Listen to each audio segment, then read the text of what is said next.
I was standing in my vegetable garden pulling weeds from between the tomato plants when I heard the sound of gravel crunching in my driveway. The late afternoon sun was casting long shadows across the fields, and I could smell the sweet scent of hay drying in the barn. After 43 years on this land, I knew every sound, every season, every inch of soil like it was part of my own body. What I didn't know was that in the next 10 minutes, my entire world would crumble. Before we jump back in, tell us where you're tuning from, and if this story touches you, make sure you're subscribed, because tomorrow I've saved something extra special for you. The car door slammed with more force than usual. I looked up to see my daughter Emma walking toward me, but something was different. Her usual warm smile was replaced by a tight, nervous expression, and behind her, my son-in-law Derek emerged from the passenger seat with a manila folder clutched in his hands. They'd been married for 3 years now, and I'd grown to love Derek like the son I never had. He was ambitious, hard-working, and seemed to genuinely care for Emma. But the look on his face today made my stomach twist with unease. Emma cleared her throat as she approached. "Mom, we need to talk." Her voice carried a formality that felt foreign, like she was speaking to a business associate rather than the woman who had raised her on this very farm. Derek stood slightly behind her, his jaw set in a way that reminded me of a lawyer delivering bad news. I wiped my dirt-covered hands on my jeans and straightened up, my lower back protesting after hours of garden work. At 62, I wasn't as spry as I used to be, but I still managed every acre of this 300-acre farm myself. Well, almost myself. Emma and Derek had been helping more and more over the past year, taking over the books, handling vendor relationships, managing the seasonal workers. I'd been grateful for their help, especially since my arthritis had been acting up. "What's going on, sweetheart?" I asked, though something in my gut already knew this conversation wasn't going to end well. Derek stepped forward and opened the folder. "Ruth, we've been thinking about the future of the farm, and we believe it's time to make some changes." His voice was steady, practiced, like he'd rehearsed this speech. "The property needs significant upgrades to remain profitable. New irrigation systems, updated equipment, modernized facilities. We're talking about a substantial investment." I nodded slowly. We'd discussed this before. The farm had been in my family for 4 generations, passed down from my great-grandfather, who'd bought the land in 1924. My parents had worked it until they died, and I'd taken over when I was just 25. Emma had grown up here, learned to drive tractors before she could properly reach the pedals, spent summers helping with harvest. This land was our legacy. "I know the numbers, Derek," I said. "I've been running this place for nearly 4 decades. What exactly are you proposing?" Emma finally spoke up, but she wouldn't meet my eyes. "Mom, Derek and I think it would be best if you transferred ownership to us now, rather than waiting. We can get started on the improvements immediately, and you won't have to worry about the financial burden. You can focus on enjoying your retirement." The words hit me like a physical blow. Retirement. As if I were some tired old woman ready to be put out to pasture. I looked around at the fields I'd nurtured, the barn I'd helped rebuild after the tornado in 2018, the farmhouse where I'd raised Emma and where her grandmother had raised me. This wasn't just a business to be transferred. This was my life. "I'm not ready to retire," I said carefully, "and I'm certainly capable of making my own decisions about improvements." Derek's expression hardened slightly. "Ruth, with all due respect, you're not getting any younger. The physical demands of farming are substantial, and Emma and I are in a better position to handle the day-to-day operations. We've already started taking over most of the management duties anyway." There was something in his tone that made my skin crawl, a condescension that suggested they'd already made this decision without me. I looked at Emma, searching her face for any sign of the daughter who used to run to me when she skinned her knees, who cried in my arms when her high school boyfriend broke her heart, who hugged me tight when she announced her engagement. "Emma, is this really what you want?" I asked. She finally looked at me, but her eyes were distant. "Mom, it makes sense. Derek has an MBA in agricultural business. He understands modernization in ways that..." She trailed off, but the implication hung in the air like smoke. In ways that I finished for her. Derek jumped in quickly. We're not saying you don't understand farming, Ruth. We're saying the business side has evolved.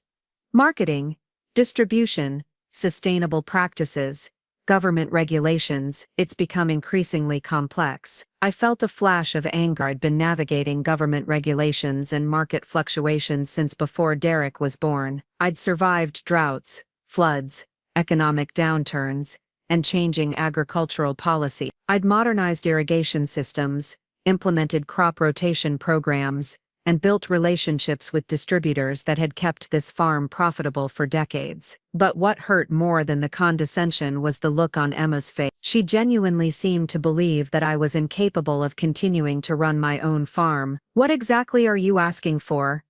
I said, my voice steadier than I felt. Derek pulled papers from the folder. We've had an attorney draft a transfer of ownership agreement. You'd retain lifetime residence rights in the farmhouse, of course, and we'd pay you a monthly stipend, but legal ownership and operational control would transfer to Emma and me. Immediately, I stared at the documents without taking them. A stipend, on my own land. It's a generous arrangement, Derek continued. You'd have no financial responsibilities, no operational stress. You could focus on your garden, maybe take up some hobbies, travel if you want. The patronizing tone was unmistakable now. They weren't asking for my partnership or input. They were asking me to step aside and become a dependent in my own home. I need to think about this, I said. Emma's face fell. Mom, we were hoping to get this settled today. Derek has meetings with contractors next week, and we need to move quickly on the irrigation project if we want to be ready for spring planting. Next week, I felt like the ground was shifting beneath my feet. You've already arranged meetings with contractors. Derek at least had the grace to look slightly embarrassed. We wanted to be prepared. If you agree to the transfer, we need to act fast, take advantage of the growing season. I looked between them. These two people I loved and trusted, and realized they'd been planning this for months. The increased involvement in farm operations, the gradual takeover of financial management, the subtle suggestions that I should take it easier. It hadn't been them helping me, it had been them positioning themselves to replace me. I said I need to think about it, I repeated, my voice colder now. Derek's jaw tightened. Ruth, I'm trying to be respectful here, but the farm is struggling financially. The equipment is outdated, the irrigation system is failing, and without significant investment, this place won't be profitable much longer. Emma and I are offering to take on that burden. Struggling financially, I couldn't hide my shock. According to what number? Emma looked uncomfortable. Mom, Derek's been analyzing the books. The profit margins are declining, and the infrastructure needs are substantial. I felt a chill run down my spine. Derek had indeed been handling more of the bookkeeping lately, but I still reviewed everything. The farm was doing fine, not exceptionally well but solidly profitable. We'd had a good harvest last year, and our contracts with local distributors were secure. I want to see those numbers, I said. Derek hesitated. They're complex financial projections. I'm not sure I'd what? My voice was sharp now. Understand my own farm's finances. Emma put her hand on Derek's arm, a warning gesture. Mom, please don't take this personally. We're trying to help, but it felt deeply personal. It felt like my own daughter and son-in-law were treating me like an incompetent old woman who needed to be managed and controlled. I'll look over the paperwork, I said finally, but I'm not making any decisions today. Derek's expression darkened. Ruth, we really need to move forward with this. The timing is critical. The timing is critical for what, exactly? Emma and Derek exchanged a look, and in that moment, I saw something that made my blood run cold. Guilt. They were hiding something from me. We'll talk more tomorrow, I said firmly. Right now, I need some time to process this. Derek looked like he wanted to argue, but Emma tugged on his sleeve. Okay, Mom. We'll come by tomorrow afternoon. They walked back to their car, and I watched them drive away, their headlights disappearing down the dirt road that led to the main highway. The sun was setting now, painting the sky in shades of orange and pink, that usually filled me with peace. Tonight, preparing and narrating this story took us a lot of time. So if you are enjoying it, subscribe to our channel. It means a lot to us. Now, back to the story. They just looked ominous. I went inside the farmhouse and sat at my kitchen table.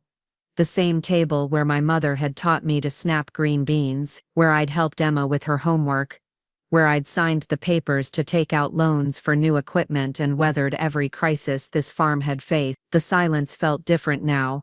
Heavy with uncertainty. Something was wrong. Derek's urgency, Emma's evasiveness, the financial projections I hadn't seen. I walked to my home office, a small room off the kitchen where I kept all the farm records. Everything looked normal, but when I opened the filing cabinet where I kept the current year's financial documents, I noticed something strange. Several folders were thinner than they should have been. I pulled out the bank statements folder. It should have contained 12 months of statements, but there were only 8. The most recent 4 months were missing. I checked the tax documents folder. Several forms were gone. The vendor contracts folder was nearly empty. My hands started shaking as I realized what had been happening. Derek hadn't just been helping with the books. He'd been systematically removing documents from my files. I spent the next 3 hours going through every file, every folder, every document in my office. The pattern became clear. Derek had been taking original copies of financial records, contracts, and legal documents. What remained were incomplete files that would make it nearly impossible for me to prove the farm's actual financial status or my ownership of various assets. But Derek had made one crucial mistake. I'd been keeping backup copies of everything in a safety deposit box at the bank, a habit my father had taught me decades ago. The next morning, I drove to town and retrieved those documents. What I found made my stomach turn. The farm wasn't struggling at all. In fact, our profit margins had increased over the past 2 years, thanks largely to new contracts Derek had negotiated with organic food distributors. But according to the paperwork he'd shown Emma, we were barely breaking even. He'd been creating false financial reports, showing inflated expenses and reduced revenues. More disturbing were the documents I found that I'd never seen before. Derek had been using the farm's credit line to make purchases I knew nothing about, equipment that had never arrived, consulting services that had never been provided, improvement projects that had never been completed. Over the past 6 months, he'd siphoned nearly $40,000 from the farm's account. I sat in my car outside the bank, staring at the evidence of my son-in-law's betrayal. But what hurt even more was realizing that Emma had to know at least some of this. She'd been present for many of the conversations about farm finances. She'd signed some of the documents as a witness. My own daughter had been complicit in deceiving me. That afternoon, I called my attorney, James Morrison, who'd been handling my legal affairs for over 20 years. I explained the situation and faxed him copies of the evidence I'd found. "Ruth," he said after reviewing everything, "this is serious. What Derek's done constitutes fraud and embezzlement. You could press criminal charges. What about the transfer of ownership they want me to sign?" "Absolutely do not sign anything," he said firmly. "Based on what you've shown me, they're trying to force you off your own land using money they've stolen from you. This is elder abuse. Plain and simple, elder abuse." The words stung, but they were accurate. My own family was trying to manipulate me into giving up everything I'd worked for my entire life. "What are my options?" I asked. "Several," James replied. "We can file criminal charges against Derek for fraud and embezzlement. We can pursue civil action to recover the stolen funds. And we can ensure that your ownership of the farm is absolutely protected. But Ruth, I have to ask, are you prepared for this to destroy your relationship with Emma?" I closed my eyes, thinking about the little girl who used to ride on my shoulders through the cornfields, who helped me feed the chickens every morning, who promised she'd never leave the farm. That little girl was gone, replaced by a woman who was willing to steal from her own mother. She made that choice when she decided to betray me, I said quietly. That evening, Emma and Derek returned as promised. I was waiting for them in the living room. The transfer documents, Derek had given me spread out on the coffee table along with the evidence I'd gathered. Emma smiled as they walked in. But Derek's expression was tense. He probably expected me to have signed the papers by now, eager to get this charade over with. "Hi, Mom," Emma said, settling onto the couch across from me. "Have you had a chance to review everything?" "Oh, I've reviewed quite a bit," I said calmly. "In fact, I've learned some very interesting things about our farm's finances." Derek's face went pale. "What do you mean?" I picked up the bank statements I'd retrieved from the safety deposit box. "I mean these statements, which show our actual financial position, quite different from the projections you showed Emma yesterday, aren't they?" Emma looked confused. "Mom, what are you talking about?" "I'm talking about the fact that Derek has been stealing from this farm for months," I said, my voice steady despite the rage building inside me. "I'm talking about false financial reports, forged documents, and embezzled funds." Derek started to stand up. "Ruth, I think there's been a misunderstanding." "Sit down," I said sharply. "The only misunderstanding was mine. Thinking I could trust you." I spread out the evidence methodically, explaining each discrepancy, each forged document, each stolen dollar. Emma's face grew paler with each revelation, and Derek sat frozen, knowing he'd been caught. "Derek," Emma whispered, "is this true?" He looked at her with desperate eyes. "Emma, I can explain. The farm needed improvements, and your mother was being stubborn about modernizing. I was trying to create a financial picture that would motivate her to make necessary changes." "By stealing $40,000? I asked. "It wasn't stealing," he said quickly. "It was reinvestment in the farm's future. Every penny went toward improving operation." I pulled out another folder. "Really?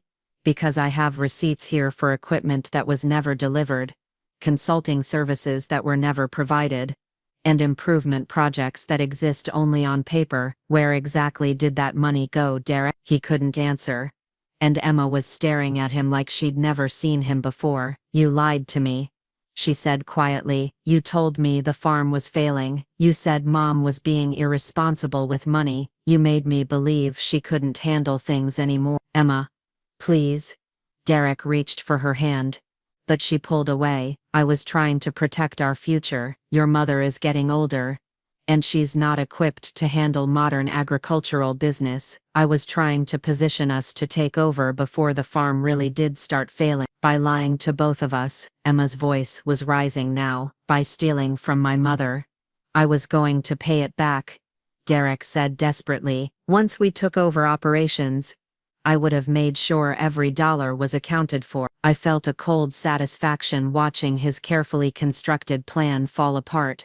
"Unfortunately, Derek, that's not going to happen. You see, I've already spoken with my attorney and filed a police report. You're going to pay back every stolen dollar, and you're both going to leave this farm tonight." Emma's head snapped toward me. "Mom, you can't be serious. I'm your daughter. This is my home too." "Your home?" I stood up, 37 years of suppressed anger finally breaking free. "You stood in my garden yesterday and told me I was too old and incompetent to run my own farm. You tried to trick me into signing away everything I've worked for my entire life. You participated in a scheme to steal from me and manipulate me. This stopped being your home the moment you chose him over the woman who raised you." Emma started to cry.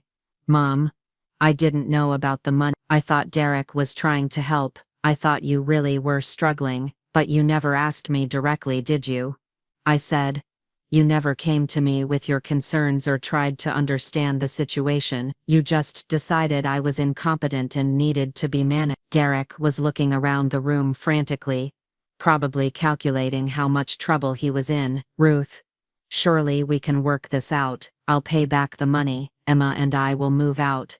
But you can't destroy our marriage over a misunderstanding." "I'm not destroying your marriage," I said quietly. "You did that yourself when you turned my daughter into an accomplice in elder abuse." Emma was sobbing now, but I felt no sympathy. The betrayal cut too deep, hurt too much. For months, They'd been planning to steal my life's work while pretending to care about my well-being. I want you both off this property within the hour, I said. Your personal belongings can be collected later, under supervision, but you're not spending another night under my roof. Derek stood up abruptly. Fine. But this isn't over, Ruth. You can't run this place forever. And when you fail, don't come crying to us for help. His mask had finally slipped completely, revealing the manipulative, entitled man he really was. Emma looked at him in shock, probably seeing him clearly for the first time. Get out, I said quietly. Both of you. Now. Emma stood up slowly, tears streaming down her face. Mom, please, can't we talk about this? I made a mistake, but I'm still your daughter. I looked at her, this woman I'd loved more than my own life, who'd been willing to steal that life away from me. You stopped being my daughter when you decided I was better off as a dependent in my own home. You'll always be the child I raised, Emma, but you're not my family anymore. She flinched like I'd struck her, but I felt no regret. They'd made their choice when they decided to betray me. Derek grabbed Emma's arm and pulled her toward the door. Come on, Em. We don't need this. We'll figure something else out. As they walked out, Emma turned back one more time. Mom, I love you. Please don't do this. I love you too, I said quietly.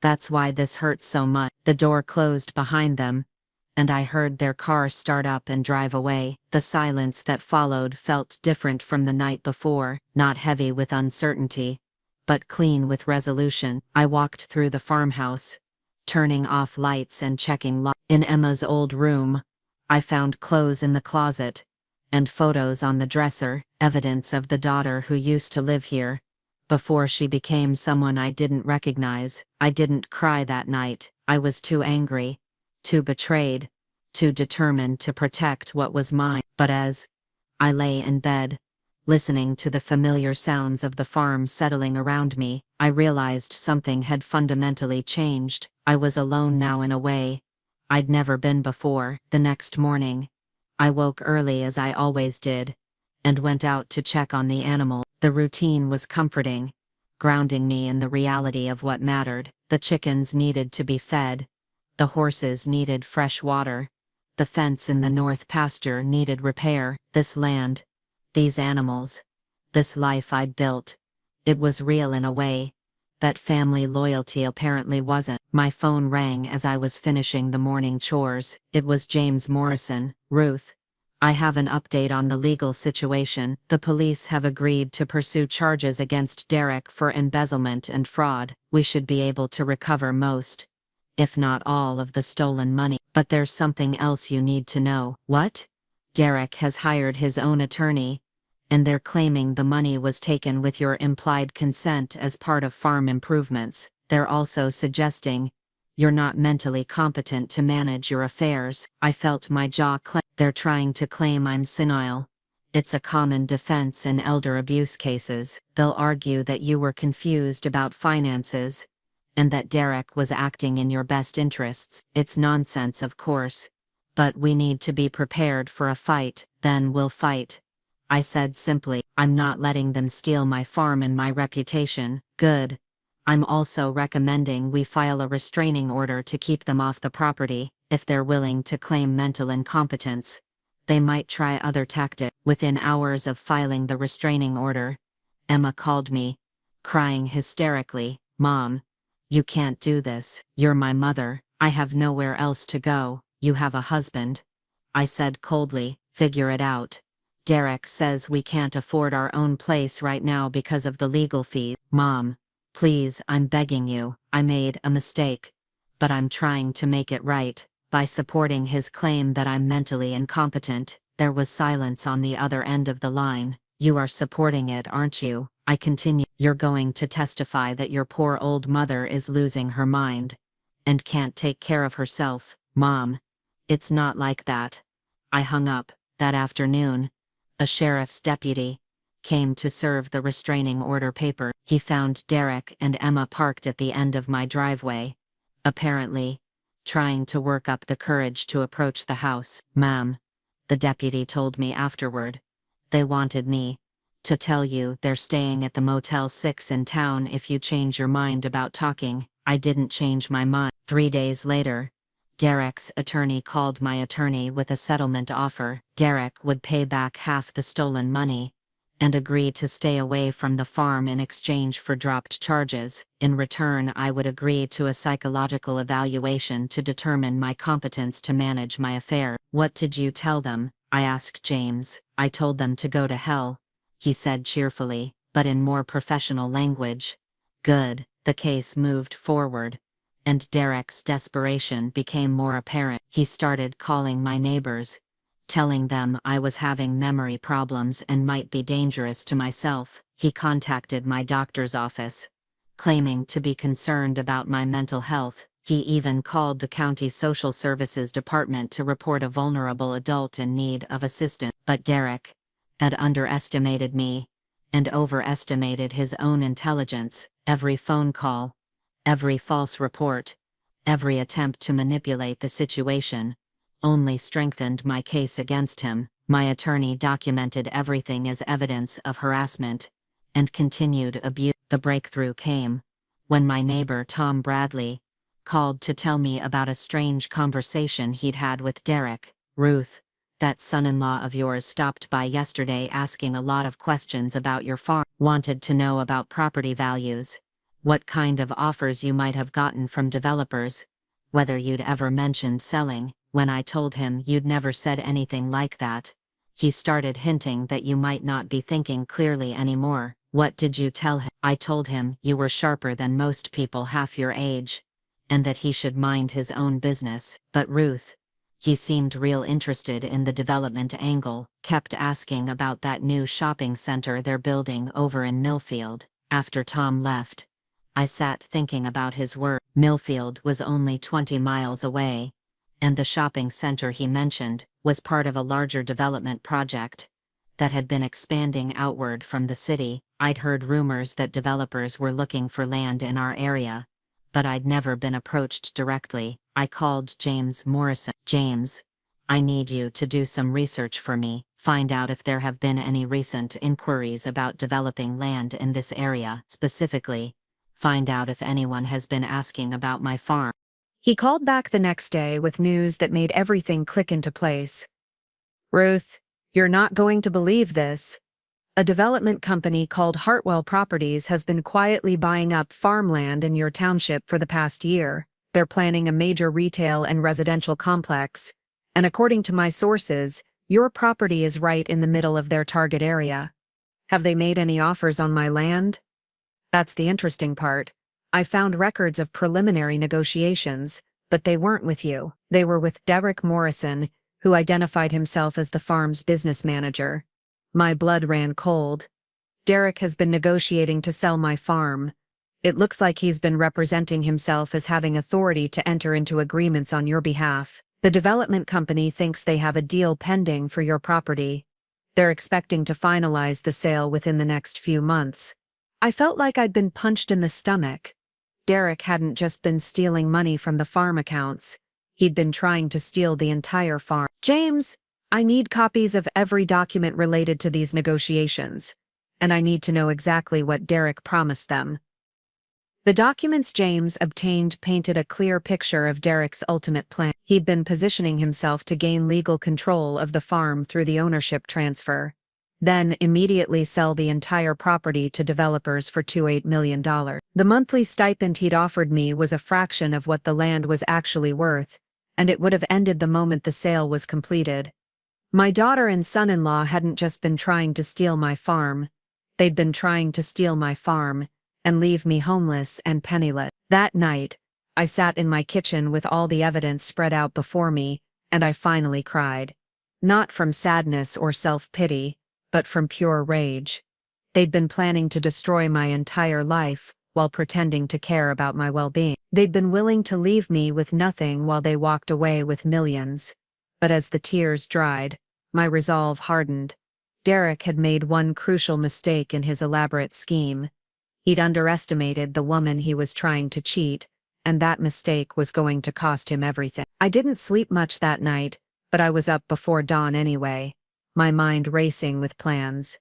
The evidence James had gathered changed everything. This wasn't just about embezzlement anymore. Derek had orchestrated an elaborate scheme to steal my entire life's work, and Emma had been his willing accomplice. By 6 in the morning, I was dressed and sitting at my kitchen table with a cup of strong coffee and a yellow legal pad. I started making evidence to gather, people to contact, legal strategies to discuss with James. But most importantly, I started planning my counterattack. Derek thought he was dealing with a confused old woman who could be easily manipulated. He was about to learn just how wrong he was. My first call was to my bank. I'd been doing business with First National for over 30 years, and the manager, Patricia Wells, knew me personally. "Patricia, I need to freeze all accounts that Derek Morrison has access to. Effective immediately," I said without preamble. "Of course, Ruth. Is everything all right?" "Everything will be once I stop a thief from stealing my farm." Within an hour, Derek's access to the farm's credit line was revoked. His signature was removed from all accounts, and any pending transactions he'd initiated were flagged for review. I also opened a new account that only I could access and transferred the farm's operating funds there. My second call was to every vendor, contractor, and service provider Derek had been working with. "This is Ruth Davis from Willowbrook Farm," I said to each one. "I'm calling to inform you that Derek Morrison no longer has authority to make purchases or enter into contracts on behalf of this farm. Any agreements you have with him are void, and any work performed without my direct authorization will not be paid for." The responses were illuminating. 3 contractors admitted they'd been planning to start projects Derek had approved but I'd never heard of. 2 equipment suppliers had orders on file that Derek had placed using the farm's credit. 1 landscaping company had been hired to improve the property's curb appeal in preparation for what Derek had described as a potential sale. Each conversation confirmed what I already knew. Derek had been systematically preparing to steal and sell my farm while keeping me completely in the dark. But the most revealing call came when I contacted the development company directly. "Hartwell Properties, this is Jennifer speaking. This is Ruth Davis, owner of Willowbrook Farm. I understand you've been in negotiations regarding my property." There was a pause. "Oh, Mrs. Davis," Mr. Morrison said, "you might call." He explained that you've been having some difficulties understanding the business arrangements. My jaw clenched. "Mr. Morrison has been lying to you. He has no authority to negotiate any sale of my property. I am the sole owner of this farm. I am mentally competent, and my property is not for sale." Another pause. Longer this time. "I think there may be some confusion here. Miss Morrison has been representing himself as your business manager with power of attorney. We have documents, forged documents," I interrupted. "Mr. Morrison is my son-in-law, and he's currently under investigation for fraud and embezzlement. Any agreements you think you have with him are invalid." The woman's voice became very careful. "Mrs. Davis, perhaps we should schedule a meeting to clarify the situation." "There's nothing to clarify. My farm is not for sale, will not be for sale, and anyone who attempts to claim otherwise is committing fraud. I suggest you consult with your legal department." I hung up feeling grimly satisfied. Derek's house of cards was starting to collapse. That afternoon, Emma called again. Her voice was different this time, less pleading and more desperate. "Mom, please, you have to talk to me. Derek says you're trying to ruin our lives." "I'm protecting my life," I replied, something Derek should have considered before he decided to steal it. "It's not stealing if he was trying to help you. Help me by leaving me homeless and penniless while he walked away with millions." "That's an interesting definition of help. What are you talking about?" Derek never said anything about millions. I felt a flicker of doubt. Was it possible Emma really didn't know about the development deal? "Emma, did Derek ever mention that developers wanted to buy this farm?" "No. He just said the farm needed improvements and that you were being stubborn about making changes. And you believed him instead of talking to me directly." Emma's voice faltered. "He said you were getting defensive about your age and that bringing it up would hurt your feelings. So you decided to ambush me with a demand that I sign over my property. We thought it would be easier if we presented it as a complete plan to steal my farm." "It wasn't stealing." Emma's voice rose. "We were trying to take care of you by lying to me, manipulating me, and stealing from me. Derek said the money was just temporary. Emma, stop, I cut her off. Derek has been negotiating to sell this farm to developers for nearly $3 million. He's been planning to take ownership from me, and then immediately sell everything. The monthly stipend he offered me would have ended the moment the sale closed. He was planning to leave me with nothing. The silence on the other end of the line stretched so long I thought the call had been dropped. Emma, that can't be true, she whispered. It is true. I have documentation of his negotiations with Hartwell Property. He's been representing himself as my business manager and promising them he could deliver the sale. But he told me, he said we would live here and run the farm together. He lied to you too, Emma, just like he lied to me. I heard her start to cry, and for a moment, my anger softened. Emma had been manipulated just as much as I had, though she'd been a willing participant in my manipulation. Mom, I didn't know, I swear I didn't know about any development deal, but you knew about the embezzlement. I knew Derek was moving money around, but he said it was for improvement. He showed me receipts and invoices, fake receipts and invoices. I didn't know they were fake, because you didn't want to know, I said quietly. You wanted to believe your husband was a brilliant businessman who could solve all our problems. You wanted to believe I was too old and confused to handle my own affairs. It was easier than admitting that you'd married a con man. Don't say that, Emma. I love you. I will always love you. But you chose to participate in stealing from me, rather than having an honest conversation about your concerns. You chose Derek's version of events over your own mother's competence. Those choices have consequences. What do you want from me? I admitted I made a mistake. I said I was sorry. I want you to do the right thing. I want you to testify truthfully about what Derek did. I want you to stop supporting his claims that I'm mentally incompetent. I want you to help me prove that he's a thief and a liar. He's my husband, and I'm your mother, or I was, until you decided I was better off as your dependent than as your parent. Emma was crying harder now. I can't testify against Derek. It would destroy our marriage. Derek destroyed your marriage when he lied to you about his real plans for this farm. I'm just the messenger. Please, Mom, there has to be another way. There is, I said.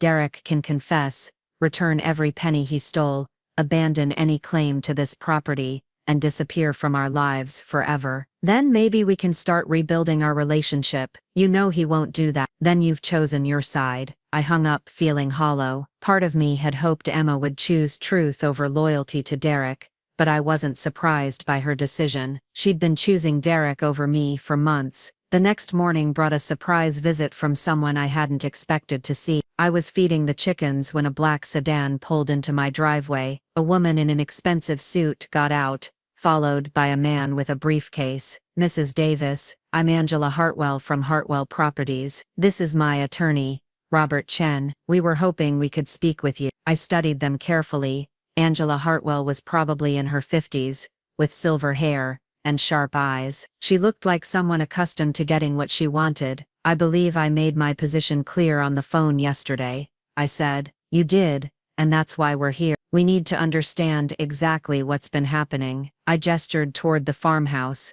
Come inside, but I'm warning you up front. This farm is not for sale at any price. We sat in my living room, and Angela got straight to the point. Miss Davis, if what you told us yesterday is true, then Derek Morrison has been defrauding both you and us. We've invested significant time and money in due diligence based on his representations. What kind of representations? Robert Chen opened his briefcase and pulled out a fold. He provided us with what he claimed were financial records, showing the farm was failing. He showed us a power of attorney document giving him authority to act on your behalf. He even had what appeared to be your signature on a preliminary sales agreement. I looked at the documents they showed me, and my blood boiled. Derek had forged my signature on multiple papers, created fake financial statements, and even fabricated a power of attorney document. None of this is legitimate. I never signed any of these papers, and I never gave Derek power of attorney for anything. Angela and Robert exchanged glances. Mrs. Davis, Angela said carefully, we have a significant problem. Based on Derek's representations, we've already begun preliminary development work. We've filed rezoning applications, commissioned environmental studies, and started preliminary design work. We're out nearly $200,000. That's unfortunate, but it's not my problem. You should have verified Derek's authority before spending money. We did verify it, Robert said. The documents he provided appeared legitimate. We had no reason to suspect fraud. You had every reason to verify ownership directly with me. Angela leaned forward. Mrs. Davis, I understand you're angry, and you have every right to be, but we're all victims of Derek Morrison's deception here. Perhaps we can find a solution that works for everyone. The solution is that you pursue Derek for your losses, and leave me alone. We intend to pursue Derek, Robert said, but given our investment in this project, we'd like to explore whether you might be interested in a legitimate sale. I already told you, this farm is not for sale. We understand you've been farming this land for decades, Angela continued. But at your age, surely you've considered retirement. We're prepared to offer you significantly more than Derek was planning to steal, fair market value plus a substantial premium. I stood up abruptly. My age. You're the second group of people this week to suggest I'm too old to handle my own affairs. Let me be very clear. I am 62 years old. I am in excellent health. I am mentally sharp, and I am perfectly capable of running this farm for another 20 years if I choose to. Your con-man son-in-law may have convinced you that I'm some doddering old woman ready to be warehoused, but you're wrong. Angela raised her hands in a placating gesture. I apologize. I didn't mean to suggest. Yes, you did. You absolutely did. You came here assuming that once Derek's scheme fell apart, you could manipulate me into selling by suggesting retirement was inevitable. Well, here's what's inevitable. Derek is going to prison for fraud. You're going to lose the money you spent on illegal preliminary work, and my farm is going to stay exactly where it is. Robert tried a different approach. Mrs. Davis, we understand your attachment to this land. What if we structured a deal that allowed you to retain a portion of the property, perhaps the farmhouse and a few acres for your personal use? What part of not for sale don't you understand? Angela's friendly demeanor slipped slightly. Miss Davis, with all due respect, development in this area is inevitable. If not us, it will be someone else. You're sitting on prime real estate that's only going to become more valuable. Wouldn't you rather deal with a reputable company that's willing to negotiate fairly? Are you threatening me? Not at all. I'm simply pointing out economic reality. Here's reality, I said, walking to the door and opening it. This farm has been in my family for 4 generations. My great-grandfather built this life from nothing. My grandparents and parents preserved it through the Depression and 2 wars, and I've spent 40 years making it thrive. It will take more than some developers and a con-man's son-in-law to separate me from my legacy. They left, but not before Angela handed me her card. If you change your mind, Mrs. Davis, please call me. We can make this worth your while. After they were gone, I called James Morrison immediately. James, I just had a visit from Hartwell Property. They're trying to buy the farm legitimately now, but they're also making it sound like development is inevitable, whether I sell or not. That's a common pressure tactic. What did you tell them? I told them to go to hell, but more politely than Derek's settlement offer. James chuckled.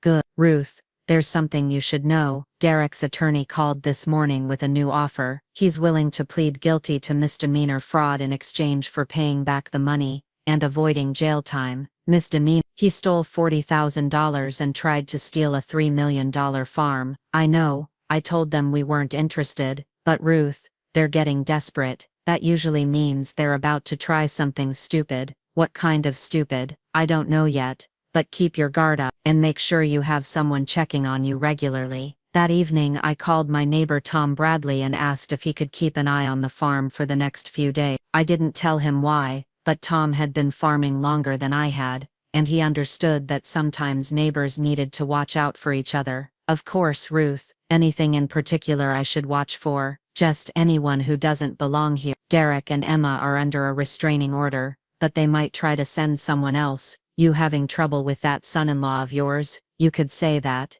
Well, don't you worry. Anyone comes around here causing problems, they'll have to deal with me first. Tom Bradley was 73 years old and built like a scarecrow, but he'd been a Marine in Vietnam and still kept his service pistol in his truck. I felt better knowing he was watching. The next morning I was proven right to be cautious. I woke up to find that someone had cut the lock on my equipment barn and left the door open. Nothing appeared to be missing, but someone had clearly been inside during the night. I called the sheriff's department, and Deputy Martinez came out to investigate. Miss Davis, it looks like someone was searching for something specific. They went through your files but didn't take any of the equipment. What kind of files? Looks like paperwork related to your farm operations, insurance documents, equipment titles, that sort of thing. I felt Derek was looking for something he could use against me, probably documents that would support his claims about the farm's financial condition or my mental competence. Deputy Martinez, my son-in-law is under investigation for embezzlement and fraud. I think he's looking for evidence he can use to discredit me. Did he find anything? I don't think so. All my important documents are in my house or at the bank, but as I walked through the barn after the deputy left, I realized Derek might have been looking for something else entirely, something that would give him leverage over me or provide him with another angle to pursue. That afternoon, Emma called again, and this time she sounded different, scared. Mom, Derek's talking about doing something drastic. He says if he's going to prison anyway, he might as well make sure you can't keep the farm. What does that mean? I don't know. He won't tell me, but he's been making phone calls and meeting with people I don't recognize. Mom, I'm starting to think you're right about him. Okay, I know you're right about him, but I don't know how to get away from him. We don't have any money, and now that you've frozen the accounts, we can't even afford a hotel room much longer. Emma, if you want help you need to tell me everything Derek has done and everything he's planning to do. I can't. He's my husband. He's a criminal. I know, but nothing. You have a choice to make, Emma. You can continue protecting a man who lied to you and used you to steal from your own mother, or you can do the right thing and help me stop him. If I help you, he'll divorce me. If you don't help me, I'll disown you. The words came out harsher than I'd intended, but I didn't take them back. Emma needed to understand that there were consequences for her choices. You'd really disown me. You've already disowned me by choosing Derek over the truth. I'm just making it official. Emma was quiet for a long time. Finally she said, he's been talking to someone about challenging your mental competence in court. He thinks, if he can get you declared incompetent, he can still get control of the farm. On what grounds? He's been documenting everything you do, taking pictures of you working in the barn, recording phone conversations when possible. He's trying to build a case that you're too old to safely operate farm equipment. I felt my anger spike. He's been spying on me. Yes, and Mom, there's something else. He's been talking to people about having you committed for psychological evaluation. He thinks if he can get you hospitalized, even temporarily, it will support his incompetence claim. How would he do that? I don't know the details, but he's been researching involuntary commitment procedure, something about convincing a judge that you're a danger to yourself or others. The pieces were falling into place. The break-in at my barn hadn't been random. Derek had been looking for evidence of unsafe practices, equipment violations, anything he could use to suggest I was operating dangerously. Emma, I need you to do something for me. What? I need you to record Derek talking about these plans. I need proof of what he's trying to do. I can't spy on my husband. Your husband is planning to have me falsely committed to a psychiatric facility so he can steal my farm. If you won't help me stop him, then you're as guilty as he is. Another long pause. I'll think about it,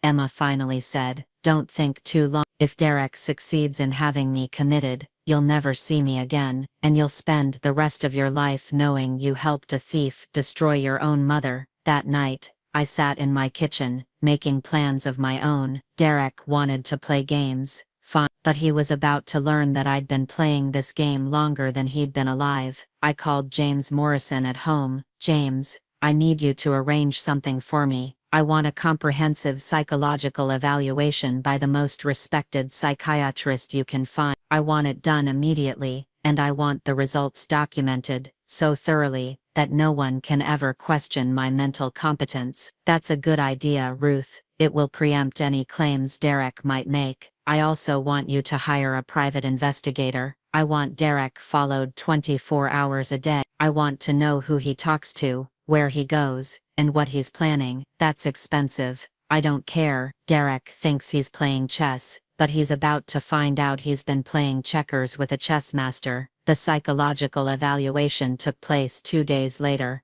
Elizabeth Hartman was one of the most respected geriatric psychiatrists in the state, and she put me through 4 hours of comprehensive testing. Mrs. Davis, she said when we finished, I want to be very clear about my finding. You show no signs of cognitive decline, mental illness, or incompetence of any kind. Your memory is excellent, your reasoning skills are sharp, and your judgment appears sound. Anyone who suggests otherwise is either mistaken or lying. Can you put that in writing? I'll have a detailed report ready by tomorrow.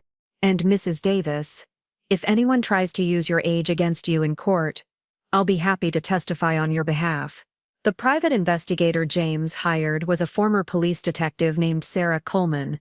She started following Derek immediately, and her first report made my blood run cold. Derek had been meeting with a man named Vincent Torres, who ran what Sarah described as a consulting firm that specialized in elder care advocacy. But when Sarah dug deeper, she discovered that Torres had been investigated multiple times for insurance fraud and had connections to several nursing homes that had been cited for patient abuse. Mrs. Davis, Sarah told me during our first meeting, I think Derek is planning to have you declared incompetent and then placed in one of Torres's affiliated facilities. Once you're committed, Derek would have a much easier time gaining control of your assets. Can he really do that? If he can convince a judge that you're a danger to yourself, yes. The process is designed to protect vulnerable adults, but it can be abused by people who know how to work the system. What kind of evidence would he need? Documented incidents of unsafe behavior, testimony from people who claim to be concerned about your welfare, medical evidence of declining health. It doesn't have to be true. It just has to be convincing. I thought about the break-in at my barn, the meetings with unknown people, Emma's warnings about Derek documenting my activities. He's been building a case against me, it looks that way, but Mrs. Davis, the fact that you're aware of what he's doing gives us a significant advantage. We can prepare a defense, and we can also gather evidence of his fraudulent intentions. What do you need me to do? Keep doing exactly what you've been doing. Run your farm, live your life, document everything. The more normal and competent you appear, the harder it will be for Derek to convince anyone otherwise. And what will you do? I'm going to find out exactly what Derek and Torres are planning, and then we're going to stop them. Over the next week, Sarah's surveillance revealed the full scope of Derek's plan. He'd been meeting regularly with Torres and 2 other men who worked for a company that provided intervention services for families dealing with elderly relatives who refused help. The plan was elegant and vicious. Derek would file for emergency guardianship, claiming I was suffering from dementia and posed a danger to myself and others. As evidence, he would present documentation of unsafe farming practices, testimony from concerned neighbors who were actually Torres's associates, and medical records that had been carefully misinterpreted to suggest cognitive decline. Once I was declared incompetent, Derek would have me committed to a facility owned by one of Torres's partners. The farm would be sold to pay for my care, with Derek taking a substantial commission as my guardian. I would disappear into the system, drugged and isolated, while Derek walked away with millions. It was a plan that had apparently worked before. Sarah's investigation revealed that Torres had been involved in similar schemes targeting elderly property owners across 3 states. Miss Davis, Sarah told me, this is bigger than just Derek stealing your farm. This is an organized operation that targets vulnerable seniors. I'm not vulnerable, no you're not, but Derek has been positioning you to appear vulnerable. The break-in at your barn, the financial manipulations, even his attempts to isolate you from Emma. It's all been designed to create a paper trail that supports an incompetence claim. So what do? We turn the tables. Instead of waiting for Derek to make his move, we make ours first. Sarah's plan was simple but effective. We would let Derek proceed with his scheme just far enough to gather evidence of conspiracy and fraud, then we would spring our trap. The first step was to let Derek think his plan was working. I started making small mistakes around the farm, Nothing dangerous, but enough to make it appear that I might be having minor difficulties. I left a gate open one day, forgot to turn off a water spigot another day, and made sure Derek's surveillance would document these incidents. Meanwhile, Sarah was documenting every meeting Derek had with Torres and his associates. She photographed them together, recorded their conversations when possible, and tracked their financial transactions. The breakthrough came when Sarah managed to get close enough to Torres's office to plant a listening device. The conversation she recorded was everything we needed. "Derek, you need to move faster," Torres was saying. "The longer this drags out, the more chance she has to figure out what's happening." "I'm building a solid case," Derek replied. "I've got documented incidents, financial records showing she can't manage money, and I'm working on getting medical testimony." "What about the daughter?" "Emma's on board. She's scared of her mother's deteriorating condition and wants what's best for her." "Good. Once we get the guardianship, how quickly can we move on the property?" "The developers are ready to close as soon as I have legal authority. We're talking about a 3-week timeline from commitment to sale, and the old woman will be safely tucked away where she can't cause any more trouble." They were talking about me like I was already dead, like I was just an obstacle to be removed rather than a human being with rights and dignity. But they'd made a crucial mistake. They'd assumed I was hopeless, and they'd underestimated my determination to protect myself and my farm. The next morning, I called James Morris. "James, it's time to act. I want Derek arrested for conspiracy to commit fraud, and I want Vincent Torres and his associates arrested as accessories. Do we have enough evidence? We have recordings of them planning to falsely commit me and steal my farm. If that's not enough, I don't know what is. I'll contact the district attorney's office immediately. And James, I want this to be very public. I want everyone to know what Derek tried to do. Are you sure about that? It will be embarrassing for Emma."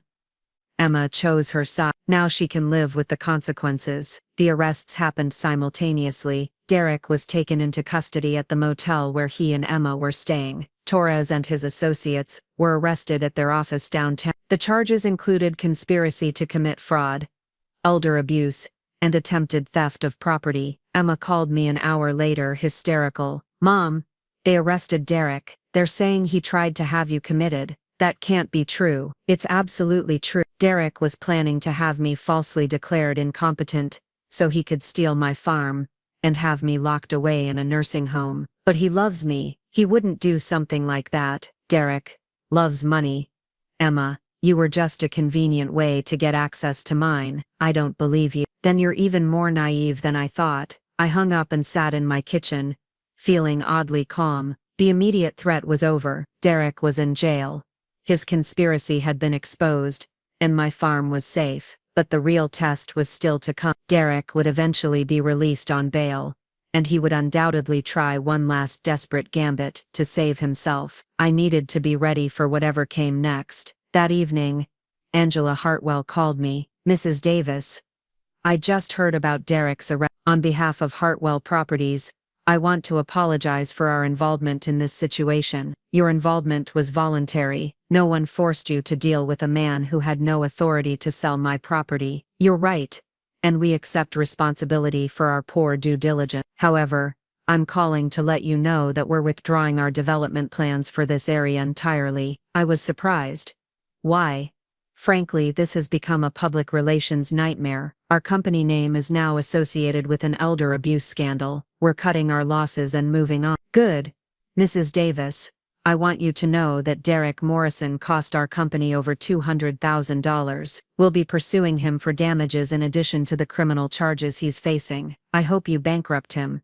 We intend to try." After Angela hung up, I realized that Derek's situation had become even more desperate. He wasn't just facing criminal charges for what he'd done to me, he was also facing massive civil liability to Hartwell Properties, and potentially other victims of his scheme. A man with nothing left to lose could be very dangerous indeed. Derek made bail 3 days later, courtesy of a bondsman who specialized in what he euphemistically called family disputes. I learned this from Sarah Coleman, who had resumed surveillance the moment Derek walked out of jail. What she told me made my blood run cold. "Ruth, he's not behaving like someone who's been caught. He's behaving like someone who's planning something bigger." I was sitting in my kitchen, watching the sunrise paint the eastern sky in shades of gold and pink. Another sleepless night, but the coffee was strong and my resolve was stronger. What do you mean? Most people in Derek's situation would be meeting with lawyers, trying to cut deals, maybe planning to flee. Derek's doing none of that. Instead, he's been visiting hardware stores, rental equipment companies, and having long conversations with people I can't identify. People like Vincent Torres? No, Torres is still in jail. These are new players, rough-looking men who don't seem like the consulting type. I felt a familiar chill of fear, the same feeling I'd had when I first discovered Derek's betrayal, but this time the fear was mixed with anger. How dare he continue to threaten me after everything he'd already done? Sarah, I want you to find out who these men are and what Derek's paying them for. Already working on it. But Ruth, I think you should consider staying somewhere else for a few days, just until we know what Derek's planning. I'm not leaving my farm. I understand your attachment to this place, but no, you don't understand. I stood up and walked to the window that faced the eastern pasture, where my horses were grazing in the morning light. This farm isn't just my home or my business, it's my identity. It's 4 generations of my family's blood, sweat, and dreams. If I run away now, I'll be proving Derek was right about me being too weak to protect what's mine. Sarah was quiet for a moment. Then we'll make sure you're protected. How? Leave that to me. That afternoon, I had an unexpected visitor. Emma appeared at my front door looking haggard and desperate. She'd lost weight. Her clothes were wrinkled and her eyes were red from crying. Mom, please, I need to talk to you. Against my better judgment, I let her in. She sat on the edge of my couch like she was ready to bolt at any moment. Derek's lost his mind, she said without preamble. Ever since he got out of jail, he's been talking about making you pay for ruining his life. He says if he's going to prison anyway, he might as well finish what he started. What does that mean? I don't know exactly, but he's been meeting with scary people, men who look like they've been in prison themselves. And Mom, he's been drinking. A lot. He's not thinking clearly. I studied my daughter's face, looking for signs of deception, but all I saw was genuine fear. Emma, if you're really concerned about Derek's behavior, why are you still with him? Where would I go? I don't have any money, no job, no friends who aren't his friends, and Mom, I'm pregnant. The words hit me like a physical blow. Pregnant. 8 weeks. I found out the day after Derek was arrested. Tears started flowing down her cheeks. I don't know what to do. Derek doesn't even know yet. With everything that's happened, I haven't found the right time to tell him. I felt my maternal instincts warring with my anger and hurt. This was my grandchild. Emma was carrying an innocent life that didn't deserve to be caught up in Derek's schemes. Emma, if you're really afraid of Derek, you can stay here. I can't. He'd never forgive me. Derek's forgiveness should be the least of your concerns right now. You don't understand. I love him. Even after everything, I still love him. You love the man you thought he was. The real Derek is a criminal who was planning to have me falsely committed to steal my farm. Maybe there's an explanation. Stop. I held up my hand. Emma, I'm going to say this once, and I want you to listen carefully. Derek Morrison is dangerous. He's desperate. He's angry. And he's facing decades in prison. Desperate men do desperate things. If you stay with him, you're putting yourself and your baby at risk. He wouldn't hurt me. 6 months ago, you would have said he'd never steal from me either. Emma wiped her eyes with the back of her hand. Mom, what if I could convince him to confess, to plead guilty and take whatever plea deal they offer him? Would you consider dropping the charges? No. Please, think about your grandchild. I am thinking about my grandchild. That baby deserves better than a father who's a thief and a con man, and you deserve better than a husband who would use you to steal from your own mother. Emma stood up abruptly. Fine. I tried to reason with you, but you're too stubborn and vindictive to see past your own anger. I'm vindictive. Emma, your husband tried to have me locked in a mental institution so he could steal everything I've worked for my entire life. If wanting justice for that makes me vindictive, then I'll wear that label proudly. You're going to destroy our family. Derek destroyed our family the moment he decided I was worth more to him dead than alive. Emma stormed out, slamming the door hard enough to rattle the window. I watched her drive away and wondered if I'd ever see her again, or if I'd want to. That evening, Sarah called with disturbing news. Ruth, I've identified the men Derek's been meeting with. They're not consultants or advisors, they're criminal. Specifically, they're known associates of a man named Marcus Webb, who runs an arson-for-hire operation. My mouth went dry. Arson, it's a common insurance fraud scheme. Someone torches a property, collects the insurance money, and disappears. But in Derek's case, I don't think he's planning to collect insurance. Then what's the point?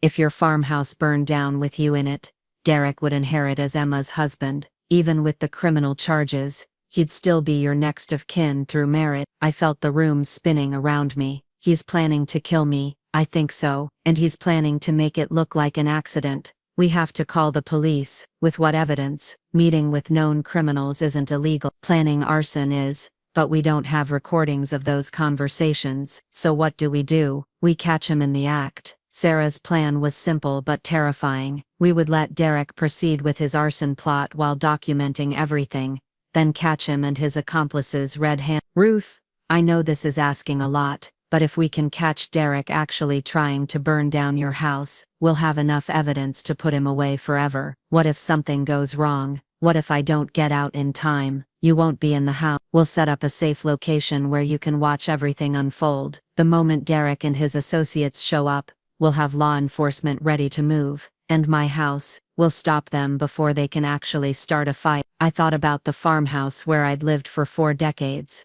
where I'd raised Emma, where my parents had lived before me. The idea of risking it, even for justice, made me feel sick. There has to be another way. Ruth, if we don't stop Derek now, he'll just try again. Maybe not arson next time, maybe something even worse. As long as he's free and desperate, you'll never be safe. I knew she was right, but the thought of deliberately putting myself in danger went against every survival instinct I had. How long do we have to decide? Not long. My surveillance suggests Derek's planning to move within the next few days, probably this weekend when there are fewer people around to witness anything. I spent that night walking through every room of my farmhouse, touching surfaces and remembering moments. This was where I'd nursed Emma through chickenpox, where I'd celebrated Christmas mornings, where I'd mourned my parents' deaths. Every corner held memories, and the thought of Derek destroying all of it in pursuit of money made my rage burn white hot.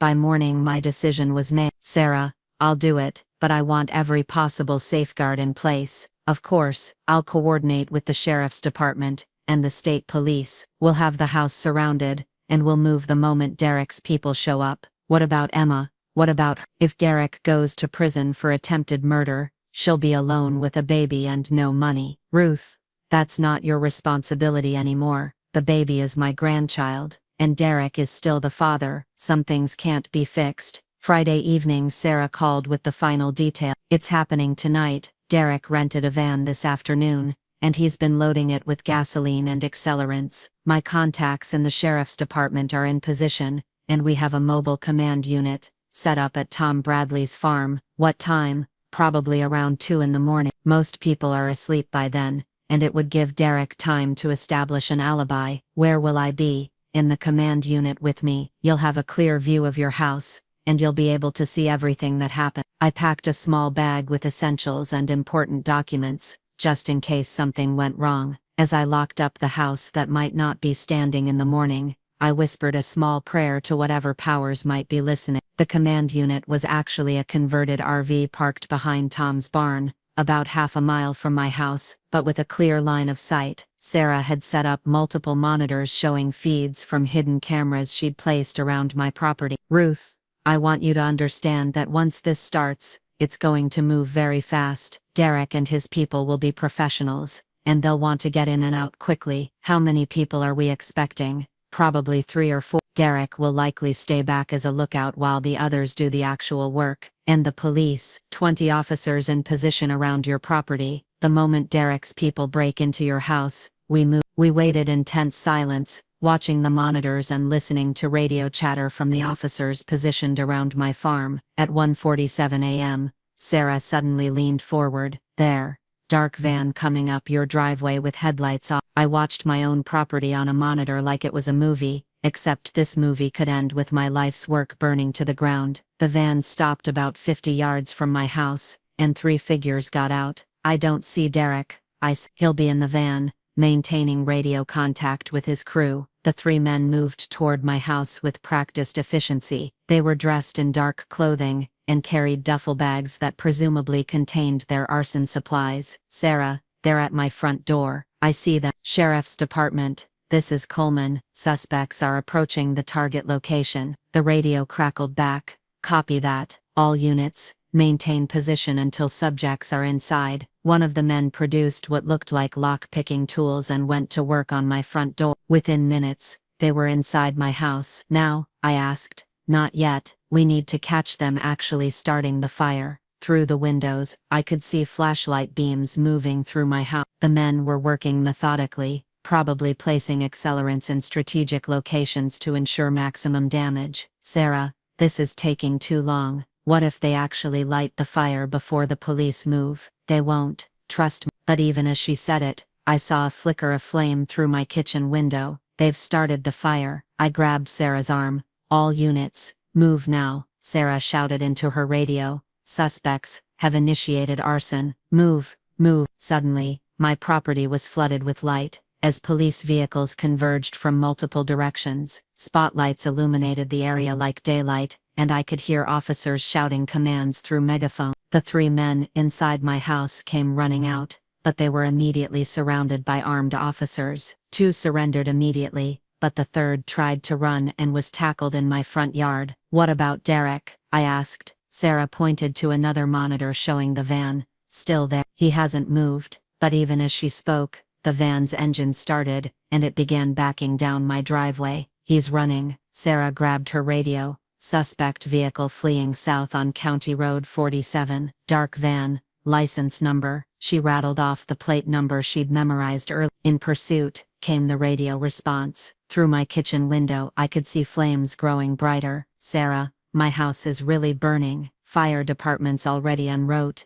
They'll have it under control in minutes. She was right. Within 5 minutes, fire trucks arrived and began dousing the flames. The damage was confined to my kitchen and part of the living room. Significant, but not devastating. The radio crackled again. Command, this is Unit 7. We have the van stopped about 2 miles south of the target location. Driver in custody. Derek, I asked. Has to be. Ruth, we got them all. I slumped back in my chair, adrenaline leaving my system, and exhaustion taking its place. It was over. Derek's final gambit had failed, and this time there would be no bail, no plea deals, no second chances. Sarah, I want to see my house. The fire department hasn't cleared it yet. I don't care. I need to see what Derek tried to destroy. 20 minutes later, I was standing in what remained of my kitchen, surrounded by the smell of smoke and melted plastic. The damage was extensive but not total. The structure was sound,